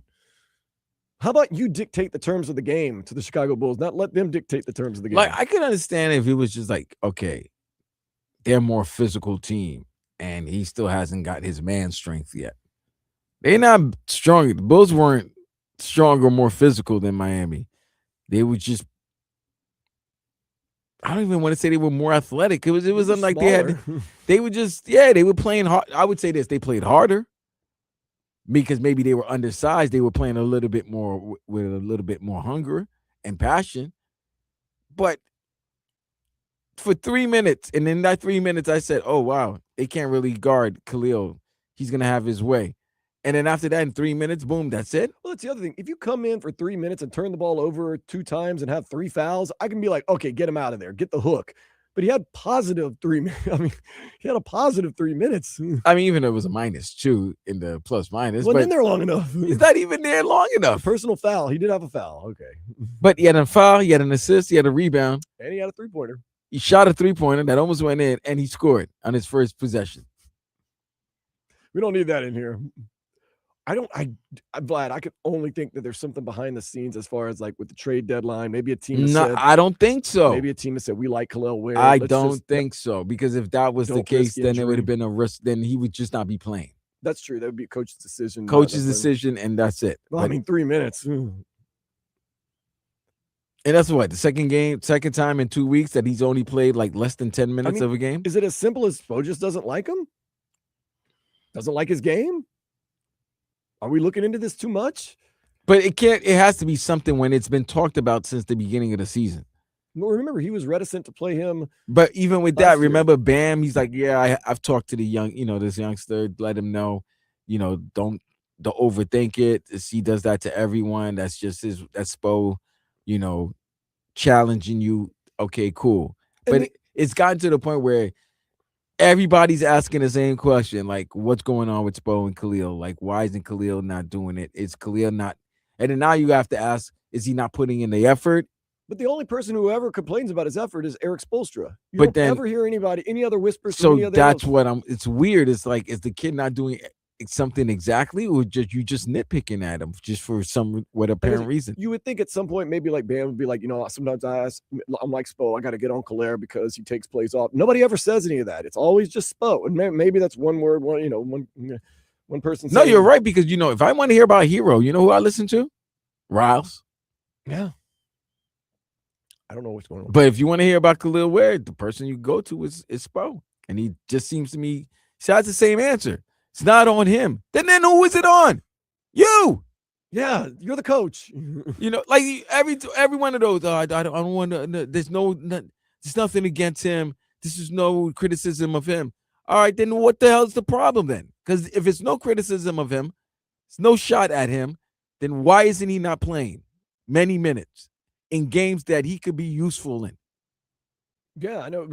Literally, without saying it, you were saying that Nikola Jovic is more athletic and more suited to play the Chicago Bulls than Kel'el Ware. Crazy. And they basically had the same numbers. And Jovic had 5 times as many minutes. Once again, last year, Jaime Jaquez Jr. got this treatment. And it was mostly because he had fallen out of favor with Eric Spoelstra. Now he's back in favor, playing very well. Maybe Spo doesn't like second-year players for some reason.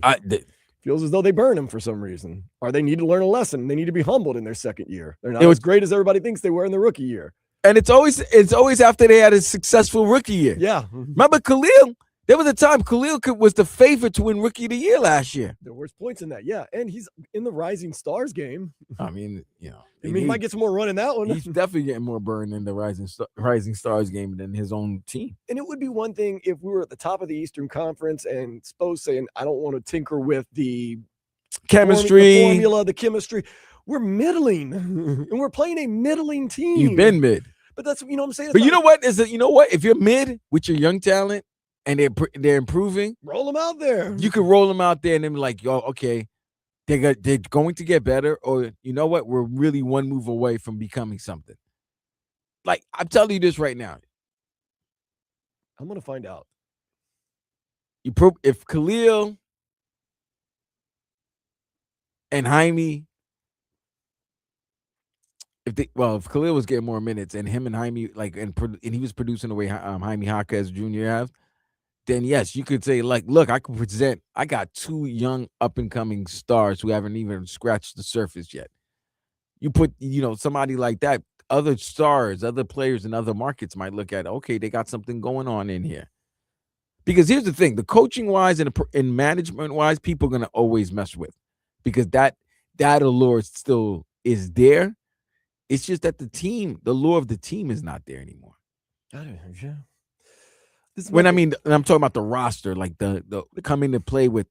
There's, people love Bam, cool, but do they want to play all 82 games with him? When people say yes, something always happens. When players they do say yes, something happens that changes their opinion or their path to Miami, and they end up other places. But doesn't Kel'el Ware unlock a lot for your team? Fam, if he's that good, I'm showcasing him. I'd be showcasing him to the point where teams, if I'm honest, no, I don't want Kel'el. You're not getting Kel'el because I need him for the team I'm going to, for that team that I'm going to. I don't want you letting him, I don't want you trading him. Kel'el Ware opens up, he plays the 5, he guards the 5, he can space the floor by shooting threes. He's an efficient 3-point shooter. He helps Bam Adebayo move to the 4, not have to guard the 5. Bam can play more free, can shoot more threes, doesn't have to play inside as much. And it just totally changes the rotation and the way the game is played for the Heat. And you're telling me the Bulls were able to dictate to you to keep. What, you think the Bulls had a master plan to keep Kel'el Ware on the bench? That's what it sounds like. Hey, guys, this is what we're going to do. We're going to go small to keep Kel'el Ware off the court. But even with that, neutralize. And that's just one part. The effort defensively, I've been saying, you can't be giving up 125 points to a team without Vucevic, Kobe White, right, Josh Giddey.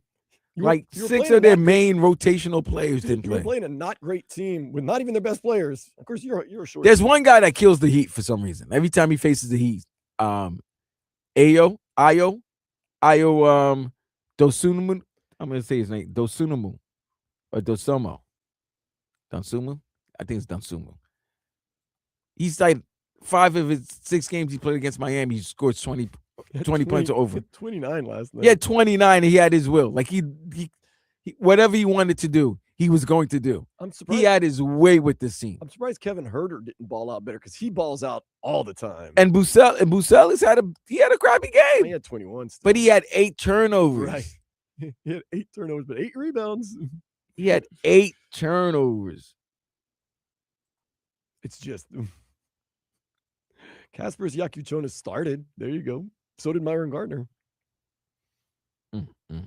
But nope, Ware can get 3 minutes. And then you got Ahosu by,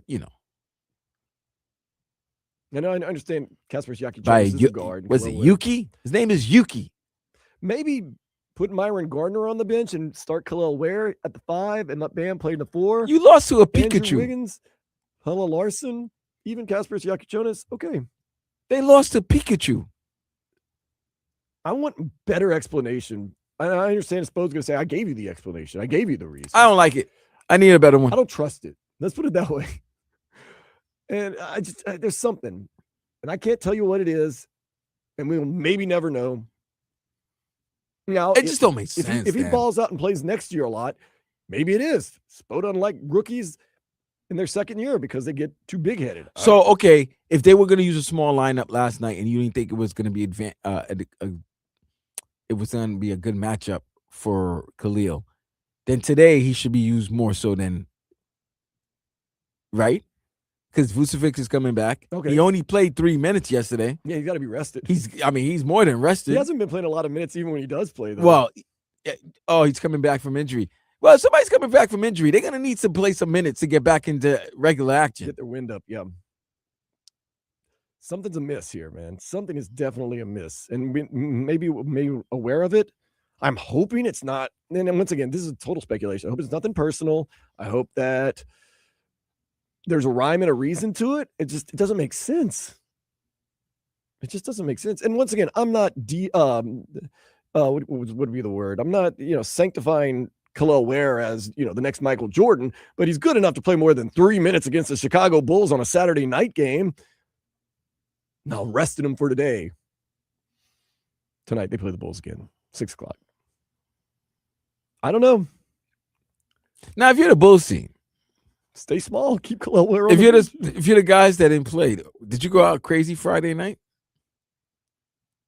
I don't know, Vlad. I don't know. I mean, I'm just saying. Maybe tonight's probably the night for the Bulls, I would think. Well, last night would have been the night. Well, no, you got a game, man. You got a game. That's what I'm saying. If you're the starters like Kobe, White, Giddey, and all those guys, okay. Yeah. did you go out Friday night knowing that you're not playing Saturday? And Saturday was such a late game. It was at 8 o'clock. Like, no, tonight's the night because they got a day off on Monday. They play Tuesday night against the Bucks. So you think so they're going out tonight and then flying out tomorrow? Yep. That would be my move.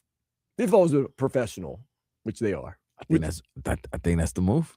Sunday night is good here in South Florida. Oh yeah, they're gonna go to Live. Yeah, Live on Sundays. Do some Live or maybe downtown after the game. Just roll on out. Go to the Dirty Flamingo or I don't know. I don't got rich money. Jolene listening room. I don't got rich athlete money, so I don't know what they're going. Well, we'll see. Be on the lookout for them, especially if they win. Oh, they better not win tonight, man. Spo's never gonna hear the end of it. If they went to the Bulls beat the Heat again, second night at home. Back-to-back nights at home. That's rough, man. That's rough. And then that would put them 10th probably. Well, they're a game and a half. Game and a half. So that put them a half. So there'll be a half game, but it would seem I think Chicago would have had the tiebreak on them. I would guess, yeah. Because I think they've played. This is the 4th meeting, and they've beaten them through. It would be 2 out of the 3 so far. Okay, yeah. Come on, Spo. Let's get it going, guys. We believe in you. We believe in you. Oh, Miami actually leads the series 2-1. Okay, so it would make it 2-2. Yeah, Miami won 143-107, and then they won 116-113. So this is the five. Oh, there is one more game. Tonight. So Miami leads 2 games to 1. The series 2-1 so far this season. They win, they would have the tie break over them.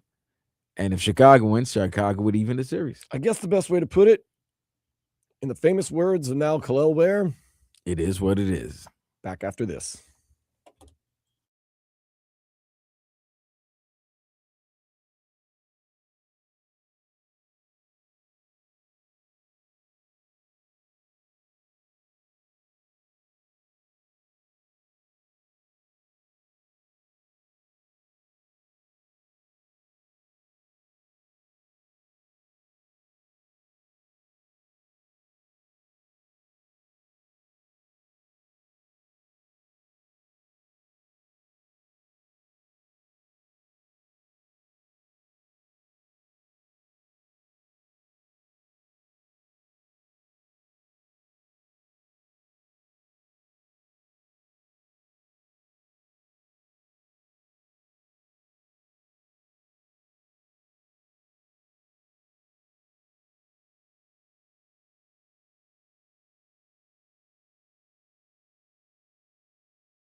Got some daytime basketball right now. The Milwaukee Bucks and the Boston Celtics. Two teams that have their ailing superstars on the bench. I really got this feeling that Giannis Antetokounmpo, if he does get traded this week, remember he's out indefinitely with that calf strain. Wherever he goes, he's going to play pretty much right away and be like, I just want to send a shout out to this training staff that really worked around the clock to get me healthy and back to where I needed to be. So you're saying that I'm saying he's hurt. He just needs a little work. I don't think you think he's hurt. I know I do. I actually do think he's hurt. I think, it's just I don't know how hurt he is. There's an injury. Maybe they're resting him for a trade. Maybe Kel'el is resting him for a trade. I don't know. Man, we need that 2007 pick back, man. NBA, give us that pick back. I feel as though they owe you. No, they don't owe me anything. But I feel as though an attractive package, would be Kel'el Ware, Jaime Jaquez Jr., Tyler Hero, and a first-round pick for Giannis Antetokounmpo.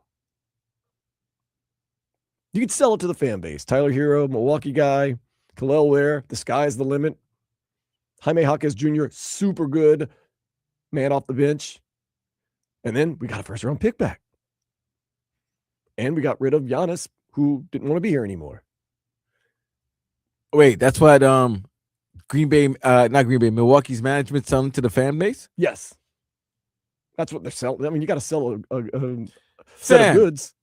That general manager doesn't want to be Nico part 2. Nobody wants to be that. Nobody wants to be Nico. You don't want to be you don't want to pull a Nico? We told you. You don't want to be a legend on the bad side of things. You want to be a legend on the good side of things. Can't pull a Nico, bro. Cannot pull a Nico. That's why I think proceed with caution. They're really, I wonder where Giannis, and like I said, I wonder where Giannis wants to go and if the Bucks are working with him, trying to do him a solid.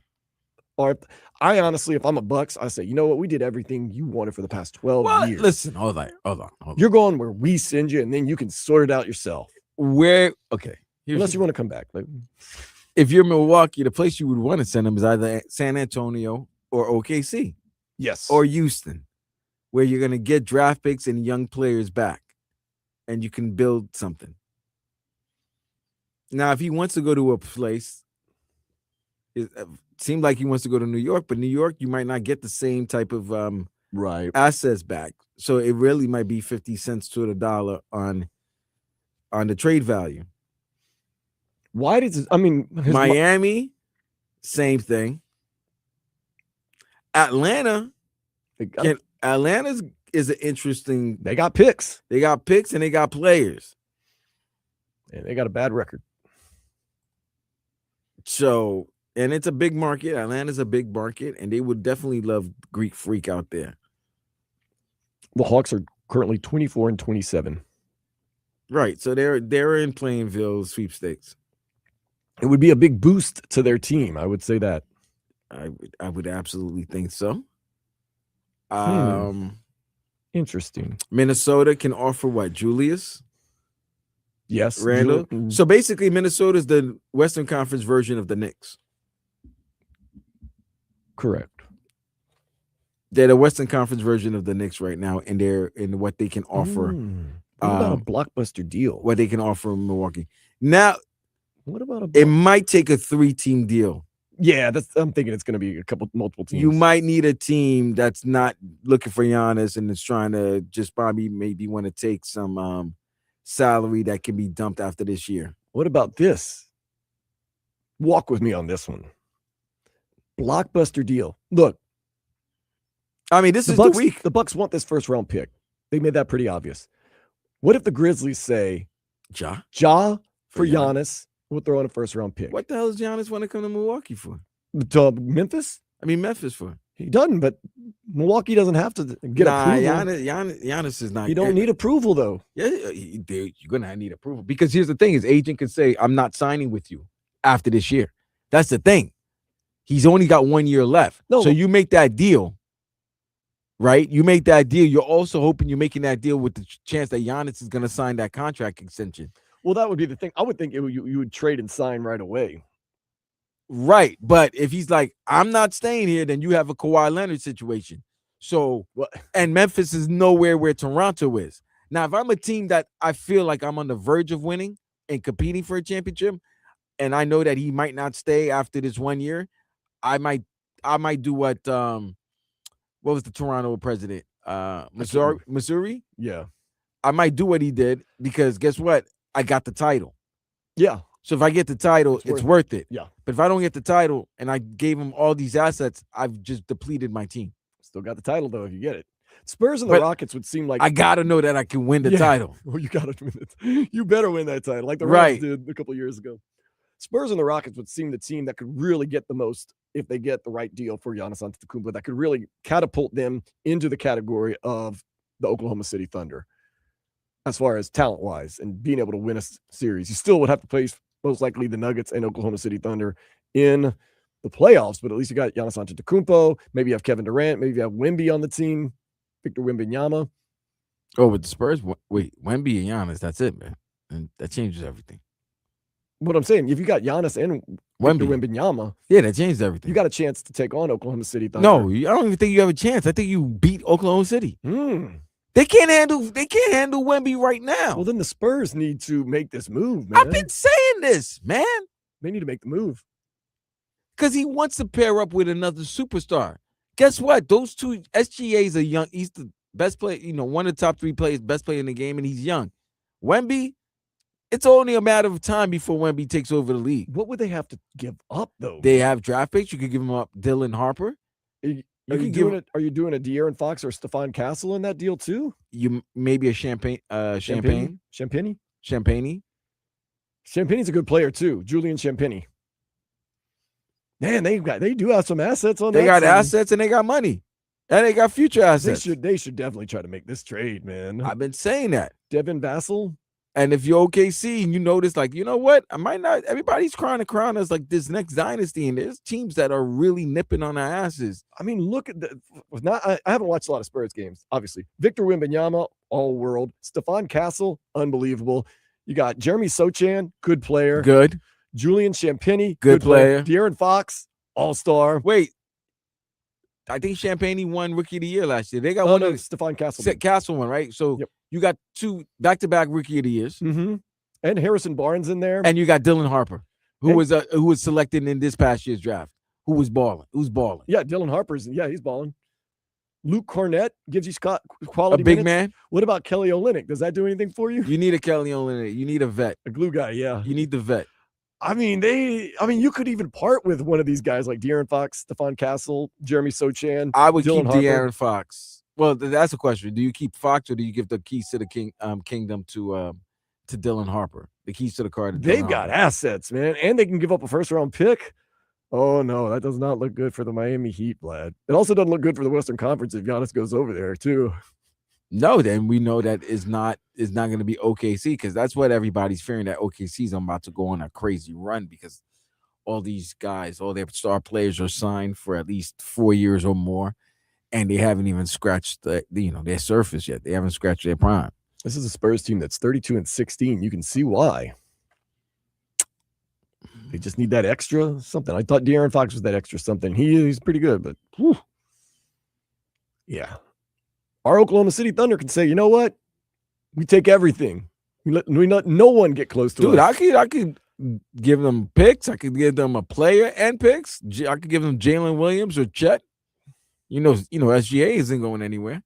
No. So, yeah. And that's the other thing they're going to have to deal with. With their success, there's a lot of good players who are not starting. Right. Maybe not want to mess up the continuity that they have. But maybe the Thunder say, you know what? We don't want anybody even getting close to us. But so at 24, 25, like they want to. I've won. Preventative measure? Right. I've won maybe a championship or 2, and now it's time for me to get paid. It might be time for me to send one of these guys off for me to continue this run. Like I said, it's a preventative measure by the way. Look, if the Spurs or the Rockets get Giannis, they can compete with us. But if we get Giannis, no one can touch us in the West. Maybe not in the East. That'd be a bold move. Oh, it is a bold. And they got the. I mean, they can. What do you want? Really? OKC could say, "What do you want?" Okay, make this happen. Giannis wouldn't even have to be the main scorer on the team. And I don't think Giannis wants to be the main guy because even in that run that they had when they won the title over Phoenix, it was really Chris Middleton that was the man down the stretch. Mhm. And Drew Holiday making like wily vet moves and wily vet plays that solidified that championship for Milwaukee. Giannis put up Giannis numbers, but when it was down the stretch, he had guys that was ready to help him down the stretch. Middleton was getting the ball down at the end and everything like that. So he's at this stage in a career where we know he probably has another 3 years of dominance, 3 or 4 years of dominance. But does his name got to be like? Does he have to be the main guy? Main guy? I ain't gonna lie. No. If I was the Thunder, I'd make that bold move and just I'd lap the field. I'd just lap the field. And you tell your fan base, look, we love our young guys, but we want to go on a championship. About my fan base is gonna say my fan base is gonna be happy. I will have 2 of the top 5 players in the game. We want championship runs, not a run. We want these runs, and they're the best team in the NBA right now, as we state. But still, that could help you lap the field. And that's what I'm saying. In Houston, you can add a Giannis. You put Giannis with KD. Because we know KD needs help. You know? Okay. Well, and last and not least, this doesn't happen this week. That's why you should be very afraid if it goes into the off season, he still wants to be traded because now you're opening teams like the Lakers, the Celtics, the prominent teams. I mean, even the Knicks, they'll have first round pick. Mean, the Knicks, yes. Like you're opening the prominent teams with the major market and that they could do. They're going to talk to his agent, show them the presentation. And then all of a sudden now, instead of getting the best for your bucks in the trade, no pun intended, you're going to have to oblige by what he wants to do. And then you may get the 45, 50 cents to the dollar trade value. Woo! Stuff's gotten exciting. I like it. Gets me stoked So up. that's why the Miami, it's probably best for them to make the move now. Quick. Come on. Quick. All right, we got 45 minutes of extended sports day. Keep it right here on 104.3 FM, WQAM.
Getting ready for the Miami Heat to take on the Chicago Bulls at the Kaseya Center. It's going to start at 4:45 with Alejandro Solana. We're leading you up to it. Pre-Heat.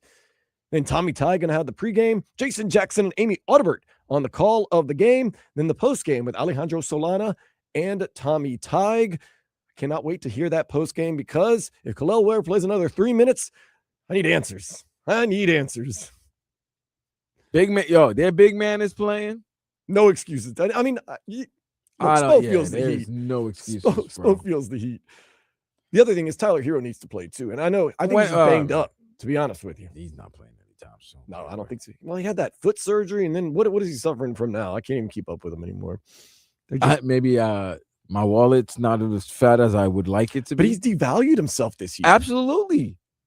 So that's why I think he's legitimately hurt, because the way he could bring his value up is by playing and balling out. But it's also you're lowering your value with another injury, which is something that That's true. your boss said it was a factor in why there was some hesitation in extending him. So they would like to see him play more consistently. Pat Riley did the prudent thing. And then Tyler Hero says, you can pay me now, you can pay me later. The price is going to be higher later. I don't think the price is going to be high. I think the prices might stay the same. It might be lower. What do we say? We'll hear it in a couple of minutes. Yeah. Yesterday's price, is not today's price. Look, I've been burnt by that before myself. Tyler Hero, I don't know. I really do think he's hurt, because there would be no way he would sit like this, and it is going to cost him some money. And definitely, but it's not his fault. He's hurt. He's not trying to prove a point. No, I don't know what point we're proving by not playing Kel'el Ware at all, but we shall see. Should be fun tonight. I guarantee you, Vlad. This is a Willie Joe Namath guarantee. I guarantee Kel'el Ware plays more than 3 minutes tonight. Is that a safe guarantee? I don't know, Playboy. He might just bench his ass. DMP. I don't know. CD. DMP CD. Because you got to figure, if Vucevic is kicking ass, You need somebody in there. Khalil's going to play. You need But if some big not, and athletic. it's not Nikola good. Jovic ain't doing it. Yo, I mean, come on, man. He hasn't played well at all. He's not been his best year. Actually, you know what? Hadn't even been that really good of a run with the Heat, to be honest with you. We keep waiting and waiting and waiting, and he's never really been anything special, has he? No, I think he's loved. He has physical attributes that He has, you know what? That's the thing. He does have physical attributes in today's current game that you would think, okay, like we just could polish it up and get it consistent. You've got something there. But how long are we going to wait? I don't know. Well, put it this way. It'd be all right if they were giving Kel'el the same cushion and balance that they've given Jovic. I mean Jovic. Yeah, it's complicated. It's complicated. The name Nikola Jovic. Yeah. Okay. That's why I call Joker the Joker. Yeah, that's why the guys Joker and Nico. That's guys on like NBA Tonight. They don't even play around with that stuff. I'm just calling him Nico. SGA. Nico it's like an unbelievable, like, what's the word I'm looking for? Like you give him so much leeway. There's an unbelievable leeway with Nico. Yes, I understand. And I don't get that. Even Kasper's is getting that as well. Whose jumper's actually been improved a little bit more. I can tell when he's about to hit it, it's gonna go in. Is Kasper still 19 years old too? I don't know. I think he is. I think he's 19. He is 19 years old. So let's give him some time. We need you though. We need you, but he is 19 years old. So give him a little bit of time. We'll figure it all out. Got to win tonight if you're at Miami Heat. Got to win. You cannot lose back-to-back nights at home against the Chicago Bulls, who are nipping at your heels in the play-in position of the NBA. Then you play Atlanta, who's also nipping. Right, and then celebrating the 20-year anniversary of the 2006, the first NBA title that the Heat organization's ever won. That's true. And then you're playing Boston later on in the week after the trading deadline, so you don't know who's been moved, who hasn't been moved. Some people might need that day to get over the fact that they didn't get traded, and it's like, all right, I know where I'm gonna be for the rest of the season. There's other people who be like, oh no, I've been released or I've been traded. That's gonna be interesting. Yeah, this is gonna be. I mean, this schedule is not gonna be very, very. No games are easy in the NBA. There's no easy games coming up for the Miami Heat. Whew, okay, well, that's going to be a 6 o'clock tip. 4:45 is what Alejandro Solana going to have preheat for you. Some other things going on in and around the NFL is that we have only one coaching vacancy left officially in the NFL because the Arizona Cardinals job has gone to Mike LaFleur. Mike LaFleur. So means the only opening is the Las Vegas Raiders, and that is just in waiting for Clint Kubiak to finish up at the Super Bowl. And then he will most likely take that job. That also means that our former defensive coordinator, Anthony Weaver, does not have a job right now. Yes. Let me check if the Giants had signed their defensive coordinator yet. That means Green Bay's linebackers coach, Sean Duggan, will be named DC soon enough. Green Bay South, baby. Let's see if that works. We tried everything else. Let's try that now. It would help to have Micah Parsons here, too. That would really help defense out. But, Canes men's basketball team, they lost double-digit lead in the second half, falling to Cal 86-85. They play Boston College. That's going to be this coming Saturday at 2 o'clock. So the Giants signed Denard Wilson as their defensive coordinator, and it's supposed to get Chris Horton as special teams coordinator. But if I really think if John Harbaugh had his way, he would try to get Anthony Weaver to be his DC. Nah, that would be a good pickup for them. And because Gannon went to Green Bay to be their defensive coordinator to replace Hafley. Right. Does Weaver come back under Hafley? No way. Cook with your own groceries. No, yeah, because he already got Dugans, but they're gonna get. So I don't know where that would put. Might be a year off. Might be a college. Might be something. I mean, he'll find a job. He's a good defensive coordinator. Yeah, but a lot of these positions that he's known for has already been filled out. That's what I said. It might be a year in flux where he goes to a college team or I know, but work is work. There's not a lot of defensive coordinator positions in the NFL, and they've all mostly been filled. Well, we can't say that because we have two hirings. So he might be the defensive coordinator in maybe Arizona or the Raiders. Or the Raiders, maybe. Yeah, maybe that's kind of what the interview is all about. Like, we're interviewing you for a head coaching position, but also we're just kind of getting to know you in case we ever want to fill out more of our staff.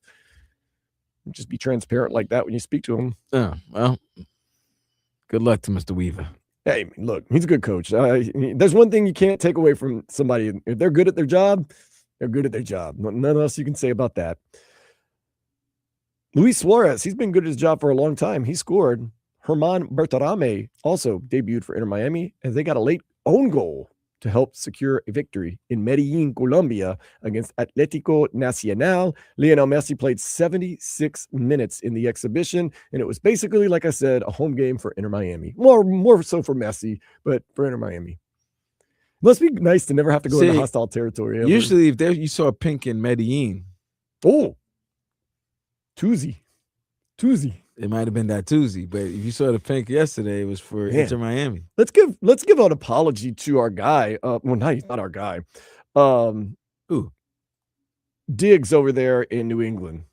No, that was Tuesday. Stephon Diggs. No, that was Tuesday. We gave him a hard time saying that he's not focused. He's on a boat with a bunch of ladies. He and Cardi B are having kids. I didn't know Cardi B was excuse me, he's doing Tuesday on the boat. And we were like, man, he might even get cut from the team. He's been nothing but a positive for the New England Patriots. You know what? Crazy. He's been positive. He's been a leader. He has. And they're in the Super Bowl. They're in the Super Bowl. So Stephon Diggs, I thought you were a train wreck. Listen, man, if I could have Cardi B still have 4 baby mamas within the same year, and I led the team to a Super Bowl, if I win the Super Bowl, and I'm a big producer, I produce a big game there, I'm gonna be forever loved in New England. That's a good year. That's a darn good year. That's a lot of kids. I ain't gonna hold you. 4 kids? Oof. He had 4 kids this year? Yeah, he got 4. Or last year? No, yeah, he got 4 ladies pregnant. What is Cardi B doing? Like, you would think she's got enough to be like, nah, I don't play like that. I mean, it is what it is. I take you to the candy shop. Oh, no. I mean, no. These NFL players. They got a lot of people got WAPs, B. That is true. So once again, I don't really need to apologize to him, but I really thought he was a train wreck. Hey, listen, shout out for him for being a leader, and dude, it is obvious he leads that team. He leads that team, and he's been emotionally, and he's been a a good ear. Can we for call it a feel-good Drake story, May. though? Yeah, it's a hood feel good story. Yeah, I really for the thought hood. I thought it was going to be a train wreck, man. Now his brother, on the other hand, is not so good. I understand. Not so good for Trayvon, but Stephon, I personally wouldn't want the 5 baby mothers in a year. That's a lot. That's a lot. But hey, if that's all, so remember what I said. Tiger should have went back to the Perkins. If that's what he needed for him to be successful in winning tournaments, then go back to it. Look, if it, there's some people, everybody's different. There's some people that live a good, clean, hard life and it pays off. There's other people who go out and live a fast life and it pays off. And there's vice versa. There's people who live a good, clean life and it doesn't pay off. And people who don't, it's just. Some people need to be Reggie White. Some people need to be Lawrence Taylor. I need to be Lawrence Taylor. I'll be honest. I think that goes without saying.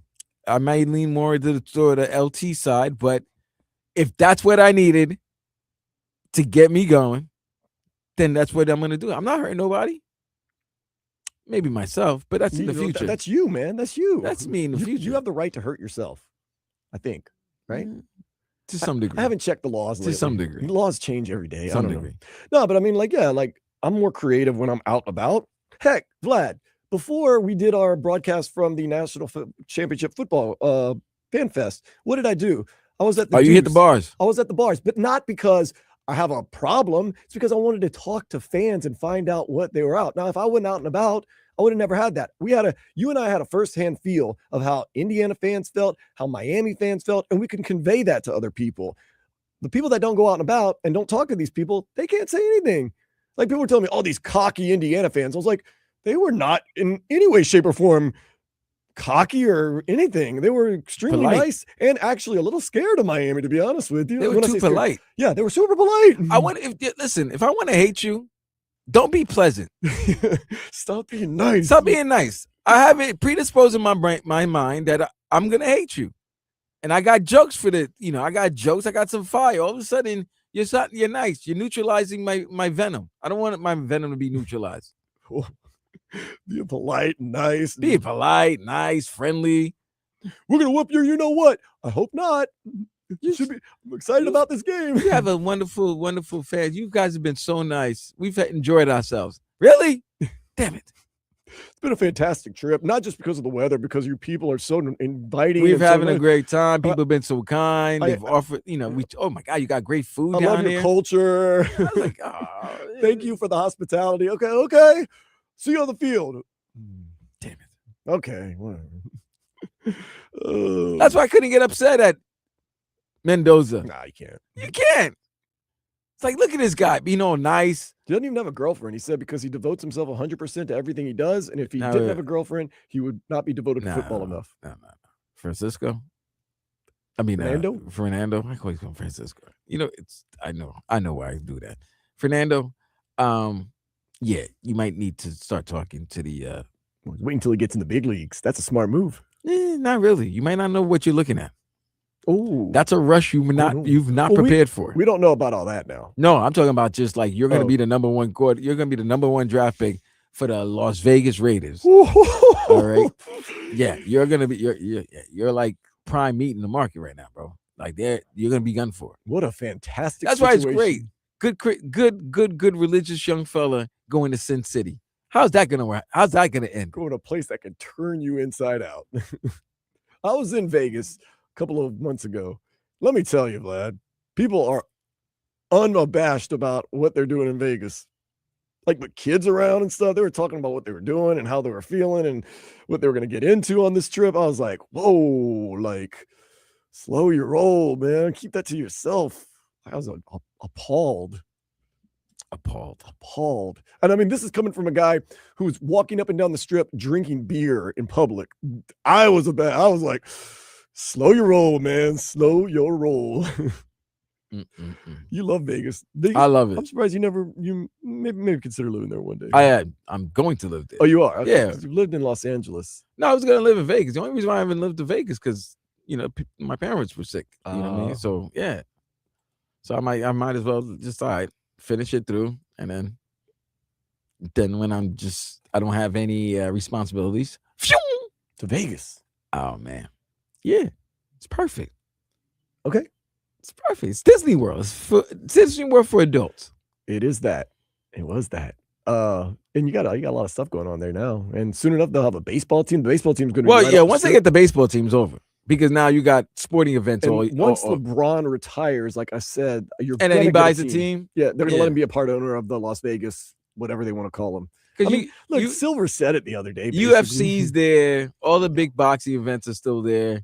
WWE goes there almost every year. It seems like WrestleMania is going to be there every year, even though it's not. By the way, shout out to the Royal Rumble yesterday. It's pretty good. Pretty good. Who won? Liv Morgan, who I love, and the OTC won Roman Reigns. Ah, tribal leader, tribal chief. Oh, chief. I'm sorry. OTC. Okay. Vegas still needs a soccer team. They'll get that whenever they're ready, and then they've got the basketball team in waiting, and then you have everything. Yeah, you're going to get the Super Bowl like once every 5-6 years. Vegas is expensive though, man. And you're going to get the college football championship once every 5-6 years. Next year's college football championship will be held in Vegas. Oh, really? Yeah, that's why we definitely go. Vegas is not cheap though. Whew. You think Miami's it's bad? It's not cheap, you but Miami's bad. But if you've been to Vegas long enough, I'm talking about eating. I don't know about living. Oh, you talking about eating? I'm talking about like going out and eating and drinking. It's expensive. Well, it's expensive like any touristy touristy city would be. They say the cost of living is cheaper though when you live. It is. You live there. I did go to a Walmart to get some what do you call it? Supplies for my trip, and it was cool. Okay. It wasn't. I didn't find it super overpriced, but yeah, when you're on the strip, everything is just expensive. I didn't go far off the strip because I really wasn't there very long. Dog. One thing I would say about Vegas: get all the unmentionables. Get them before you have to hit the strip to get it. You don't want to be going to that CVS or Walgreens right there on the strip. No, they're waiting for you. Yeah, those pharmacy prices on the strip are different, man. That's crazy. Got to go off the strip a little bit every once in a while, man. Off the strip. Speaking of going off the strip, let's step one more time into the day spa. A 200-pound bear was found dead in the wild in Kentucky. Following an autopsy, it was discovered that the bear had 40 kilos of cocaine in its stomach. Can't make these things up. Yo, I swear to you, what was it, 3 years ago? Yeah. You came with Cocaine Bear? Was it Cocaine Bear? What's the name of that movie? Yeah, that's Cocaine Bear. And ever since then, you've had a story once a year. At least. Of a bear ODing on some yay. 40 kilos. So apparently they said a plane from Colombia did a drop. Clearly it's a drop and the bear was there and the bear saw it and the bear was like, "Ooh, package." Nope. I wonder if it's berries. By the way, he must have been hungry. Because let's keep it a buck. It doesn't smell. It's gonna numb your mouth if you just, you know what I mean? 40 kilos, Sue.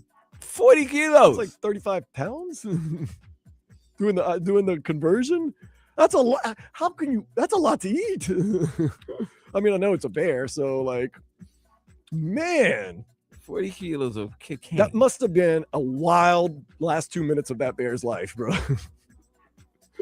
Just imagine. Oh, when he came down though, oh my God. No, well, he died. Well, I mean, he came down. Well, I'm saying, but like that last 2 minutes of his life or her life, he came down. It came down. Speaking of fear and loathing in Las Vegas, oh my goodness. Could you imagine the look in his eye or her eye when they like that thing kicked in? Yeah. Dilated. I'm not messing with a bear with dilated eyes like that. No, it's crazy. Oh man. Cotton mouth for that one is different. That's like a cotton mouth shower. You won't blink, man. You just, and then, unfortunately. But why are they I guess they do autopsies on bears. I don't know. That's an interesting autopsy to have. Well, I mean, clearly that, they figured something was amiss. It's 88 pounds of cocaine. No. 40 kilos is 88 pounds? Yeah. Oh, bad. I gotta go check the story. I don't know if it's real. It might have been had on that one. I'm just saying, it says 40 kilograms equals what in pounds? 88.1849. With that being said, we're pulling for the Clips to win Album of the Year tonight. Yes. If you don't know, you don't know. Or, as the song says. Yeah, RVA Richie's right. The bear's in love with the cocoa. If you know, you know. It's not cocoa berries. Cocoa? It's cocaine. I love cocoa? I love cocoa. We're I gonna love clo- to go to Kokomo. Oh, there's no place like Kokomo. Everybody goes. That's the Beach Boys, by the way. I know. It's hard to believe, man, that I was a little kid listening to the Beach Boys. Love those guys. We'll be back. Close out the show after this on 104.3 FM WQAM.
We're pulling for you, Clips.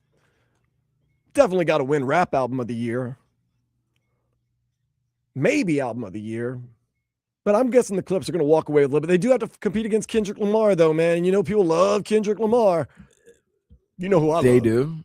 I like Clips more than Kendrick Lamar. I'm not going to lie. I mean, we all know Clips is my guy. You know, I'm a big Pusha guy, but I love Kung Fu Kenny. I like Kendrick Lamar, but I love the Clips. I love me some Kung Fu Kenny, but just everybody that knows that why Clips out that Clips album, it meant a lot to me. I listened to it. Yeah, it hit me more because of some of the topics they were talking about, losing your parents and stuff like that. So, and it was just a great album. And we heard Malice. I haven't heard Malice in that album for a long time. And Pusha's my guy. And Pharrell. Shout out to Pharrell for producing a masterpiece. Always. So yeah, it's gonna be great. Yeah, listen, man, we got some things happening today. You got LeBron and might be possibly his last time in New York at the Garden. The Garden ticket, it's the most expensive ticket since Kobe's last visit to Madison Square Garden. We say this every year. It's also a year anniversary. It could be LeBron's last year. I start to feel more and more like this actually. I think it's going to happen. I think this will be his final year. And this is also the 1 year anniversary. We've mentioned this man's name many times. It's 1 year anniversary of when the Mavericks Lakers trade happened. It happened February 1st of last year.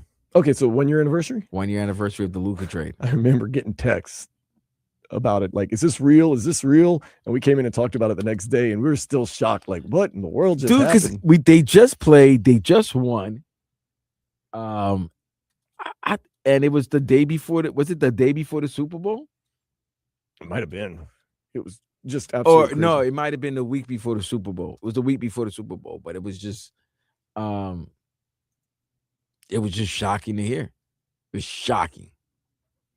It's hard to register, man. It was absolutely hard to register. So this is why when now we're a year later, and Giannis Antetokounmpo is acting like he's the hottest chick in the game, and he likes hearing about him and likes hearing where his preferred trade destination is. Now we reached that point, and nobody wants to pull Nico. No, do not want to be on that side of things. You see what Joe Cronin did, and then you see what Nico Harrison did. Very, very, very different. One guy still has his job. The other one doesn't. Maybe never get another job. At least not at a general managing position. Nobody wants to hire that. Now, you might hire him as some assistant or, consultant. Although I don't know what consultant you want from that. Whew. Cool, man. So tonight you got a little basketball action. Of course, you got the Grammys going on. I said a year ago at this time that Bad Bunny was going to win Album of the Year with Debitar Más Fotos. Should have taken more photos. And I could be right. Long shot call. But, I like all the artists. Do I like all the artists? Yeah, I like all the artists. Why do they list them as Clips, Pusha T, and Malice? Isn't that just Clips? Yeah, I don't know. Maybe they want their names also. Yeah. But you're right. That's a weird one. If we all kind of know who the Clips are, but all right. If you want to differentiate, go ahead. Absolutely. Maybe that's part of the deal. I don't know how all that goes.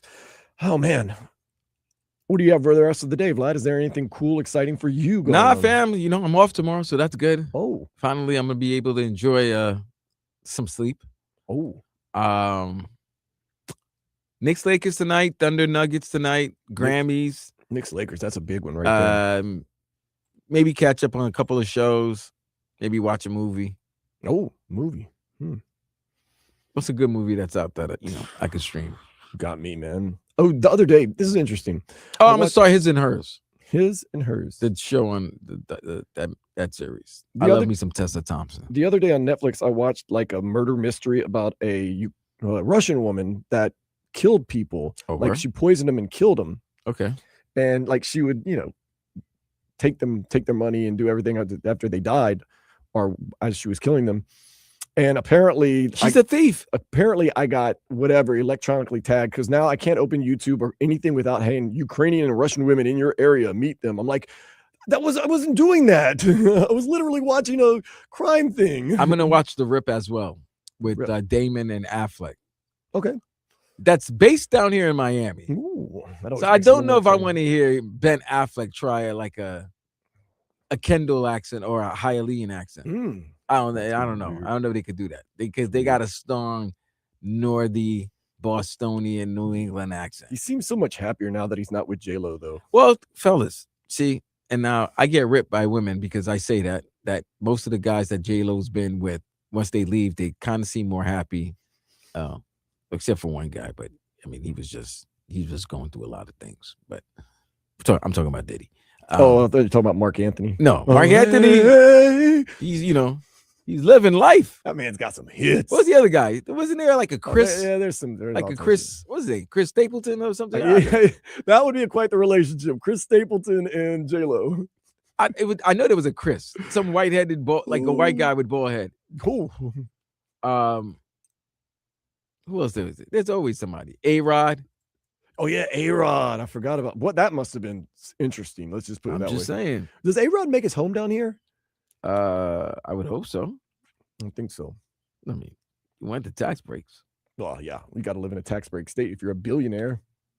Where does Taylor Swift live, I wonder? I doubt she lives in Kansas City. Chris Judd. That was his Chris name. Judd. Chris Judd. Mm. See, I knew. I'm here. Okay. Oh, yeah, I wonder. It's interesting. A lot of them, though, they still live out in California, man. They pay those taxes. You know about those California taxes. Whoo. No joke. They kick your ass, bro. Yeah, gas prices. You think gas prices are high here? Whew. They kick your ass. Arco? Oh, my God. That's my guy. Lod Cook, LSU alum. Arco? The guy that started Arco is a LSU guy? I worked in the building named after him. Oh, okay. Yeah. That's what's up. I didn't even know. Yeah. LSU's got a really big petroleum engineering program. That's what's up. Man, those people get out of school making like $180,000 a year. Good for them. I don't blame them, man. I don't blame them. What you got planned tonight, man? This is my thing, man. I'm going to go home and I got to go help Giuseppe clean up his apartment. Here's the problem. Giuseppe's an old Cuban dude. He don't like cold weather, so he has not stepped outside of his apartment yet today. So I don't know if Nathan and I are going to be able to pull him out the house, or if he's even going to open the door. You might want to reschedule that to next week. That might be well, I don't have that much time. You see, they're coming to inspect. Yeah, it's gonna be cold most of the week. Open the door. Open the door. It's gonna be cold most of the week. I know. Oh, I got a big week coming up too. Well, let's see. I had a big week last weekend. Good pet adoption event. And then I went to Reggae Sunday at Bob's Your Uncle, which was cool, man. Man, I was the only person that really realized it was Reggae Sunday, but that's cool. And then I got Modest Mouse at Zay Zay this Wednesday. Modest Mouse float on. Awesome. Taking the day off to go to Modest Mouse. Okay. Sold out show. So, yeah. Bought tickets day of. They went on sale because they're cheaper that way. I learned a lesson. Don't wait. Waiting only costs you more money. Remember that time I was going to an Inter Miami game? Oh, you waited. I had credentials, but you had to get tickets for. I had a posse coming with me too. So I was like, oh, during the week, they're like $44. Oh, they'll go down closer to game time. Bad idea. Big mistake. I think I paid like $70 for each of them. I was like, oh, why did I wait? And they're like, yeah, always buy them early. I'm like, thanks. Appreciate that. So don't wait. Especially, we had a guy that worked here one time who thought it would be romantic and cool to go buy a plane ticket the day of, like just walk up to the counter and say, I need a flight to New York. And I was like, don't do that. He's like, well, it's like in the movies. Who was I talking to? Oh, it was Trevor. Was it Trevor? I was talking to somebody yesterday about buying tickets at the terminal. It's cheaper. No. On a Tuesday? Maybe on a Tuesday. This guy was going on a Friday afternoon. He said, I'm just going to do it like the movies. Walk up, I need a ticket to New York. I was like, you might want to buy that in advance, bro. He said, no, it'll be cool. He came back. It was like twice the price. I was like, yeah, dude, you can't do that. Can't do that. And then some of those, they don't even. I think it is cheaper to buy it at the counter because you don't have to pay the internet, like, when you try to get it through like Hotwire, Priceline, all that. Right. I was supposed to go to Peru later on this year, but I don't know. That might have fallen through. I was going to Machu Picchu and Cusco, and I got to do research on. You're not going to Lima? I'm gonna go to Lima, Cusco, one other place. I got to do research on dive bars and pizza places and whatever else. But I don't know if I'm going now. It's kind of in flux. And then I'm also supposed to try to go to Spain at some point, but we'll see how that goes. I'm trying to do some traveling. None of it's gonna happen. I'll just stay here with you. Work every day. That's fine. I mean, Not the worst thing to do, to be honest with you. I mean, you can find other worse things to do. Yeah, there's absolutely worse things to do, like clean out your friend's apartment when they don't want you in there. That's tough, bro. That's tough. Not this weather. We'll see. Okay, look, I'll let you in on a little something. I text Nathan earlier and said, get Joe lit up, because when he's lit up, he doesn't mind us throwing away his stuff. And he's like, well, he's not coming outside. I was like, no, well, he's not gonna get lit. I got to drug an old man. Oh, jeez. He didn't say that. He didn't say that, folks. It's a joke. It's all jokes. What do you expect for this week? We're going to announce the DC defensive coordinator. He's going to be the guy from Green Bay. Is there going to be any movement with the Miami Heat roster? I'm more excited about tonight. Thursday. I'm really excited about tonight to see what happens with Kel'el Ware. How much he plays. I don't think there's going to be any move to the Heat roster, to be honest. You don't think anything's going to happen this week with the Heat roster? So the only excitement we're going to have is when the team from that won the 06 title comes back and celebrates their 20-year anniversary. I think so, man. I think so. Okay. Linebackers coach Sean Duggan coming over as DC. I want to see how. I have no idea what they're going to do with Kel'el Ware. You're right, Vlad. He could say DMP CD.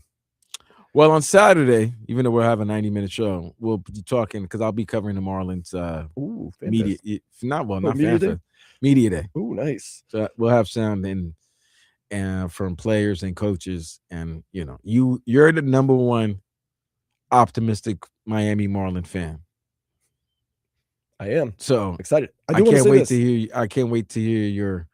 Oh, I know. I'm excited about this guy they got from the minor leagues that has 150 home runs in the minor leagues. Dan's gonna 450 RBIs in the minor leagues. Dan's gonna have some crazy proclamation, and somehow, some way, it's almost gonna come true. It's almost gonna come true. Vlad, a parting shot. What is the percentage chance you think this week that Giannis Antetokounmpo lands with the Heat?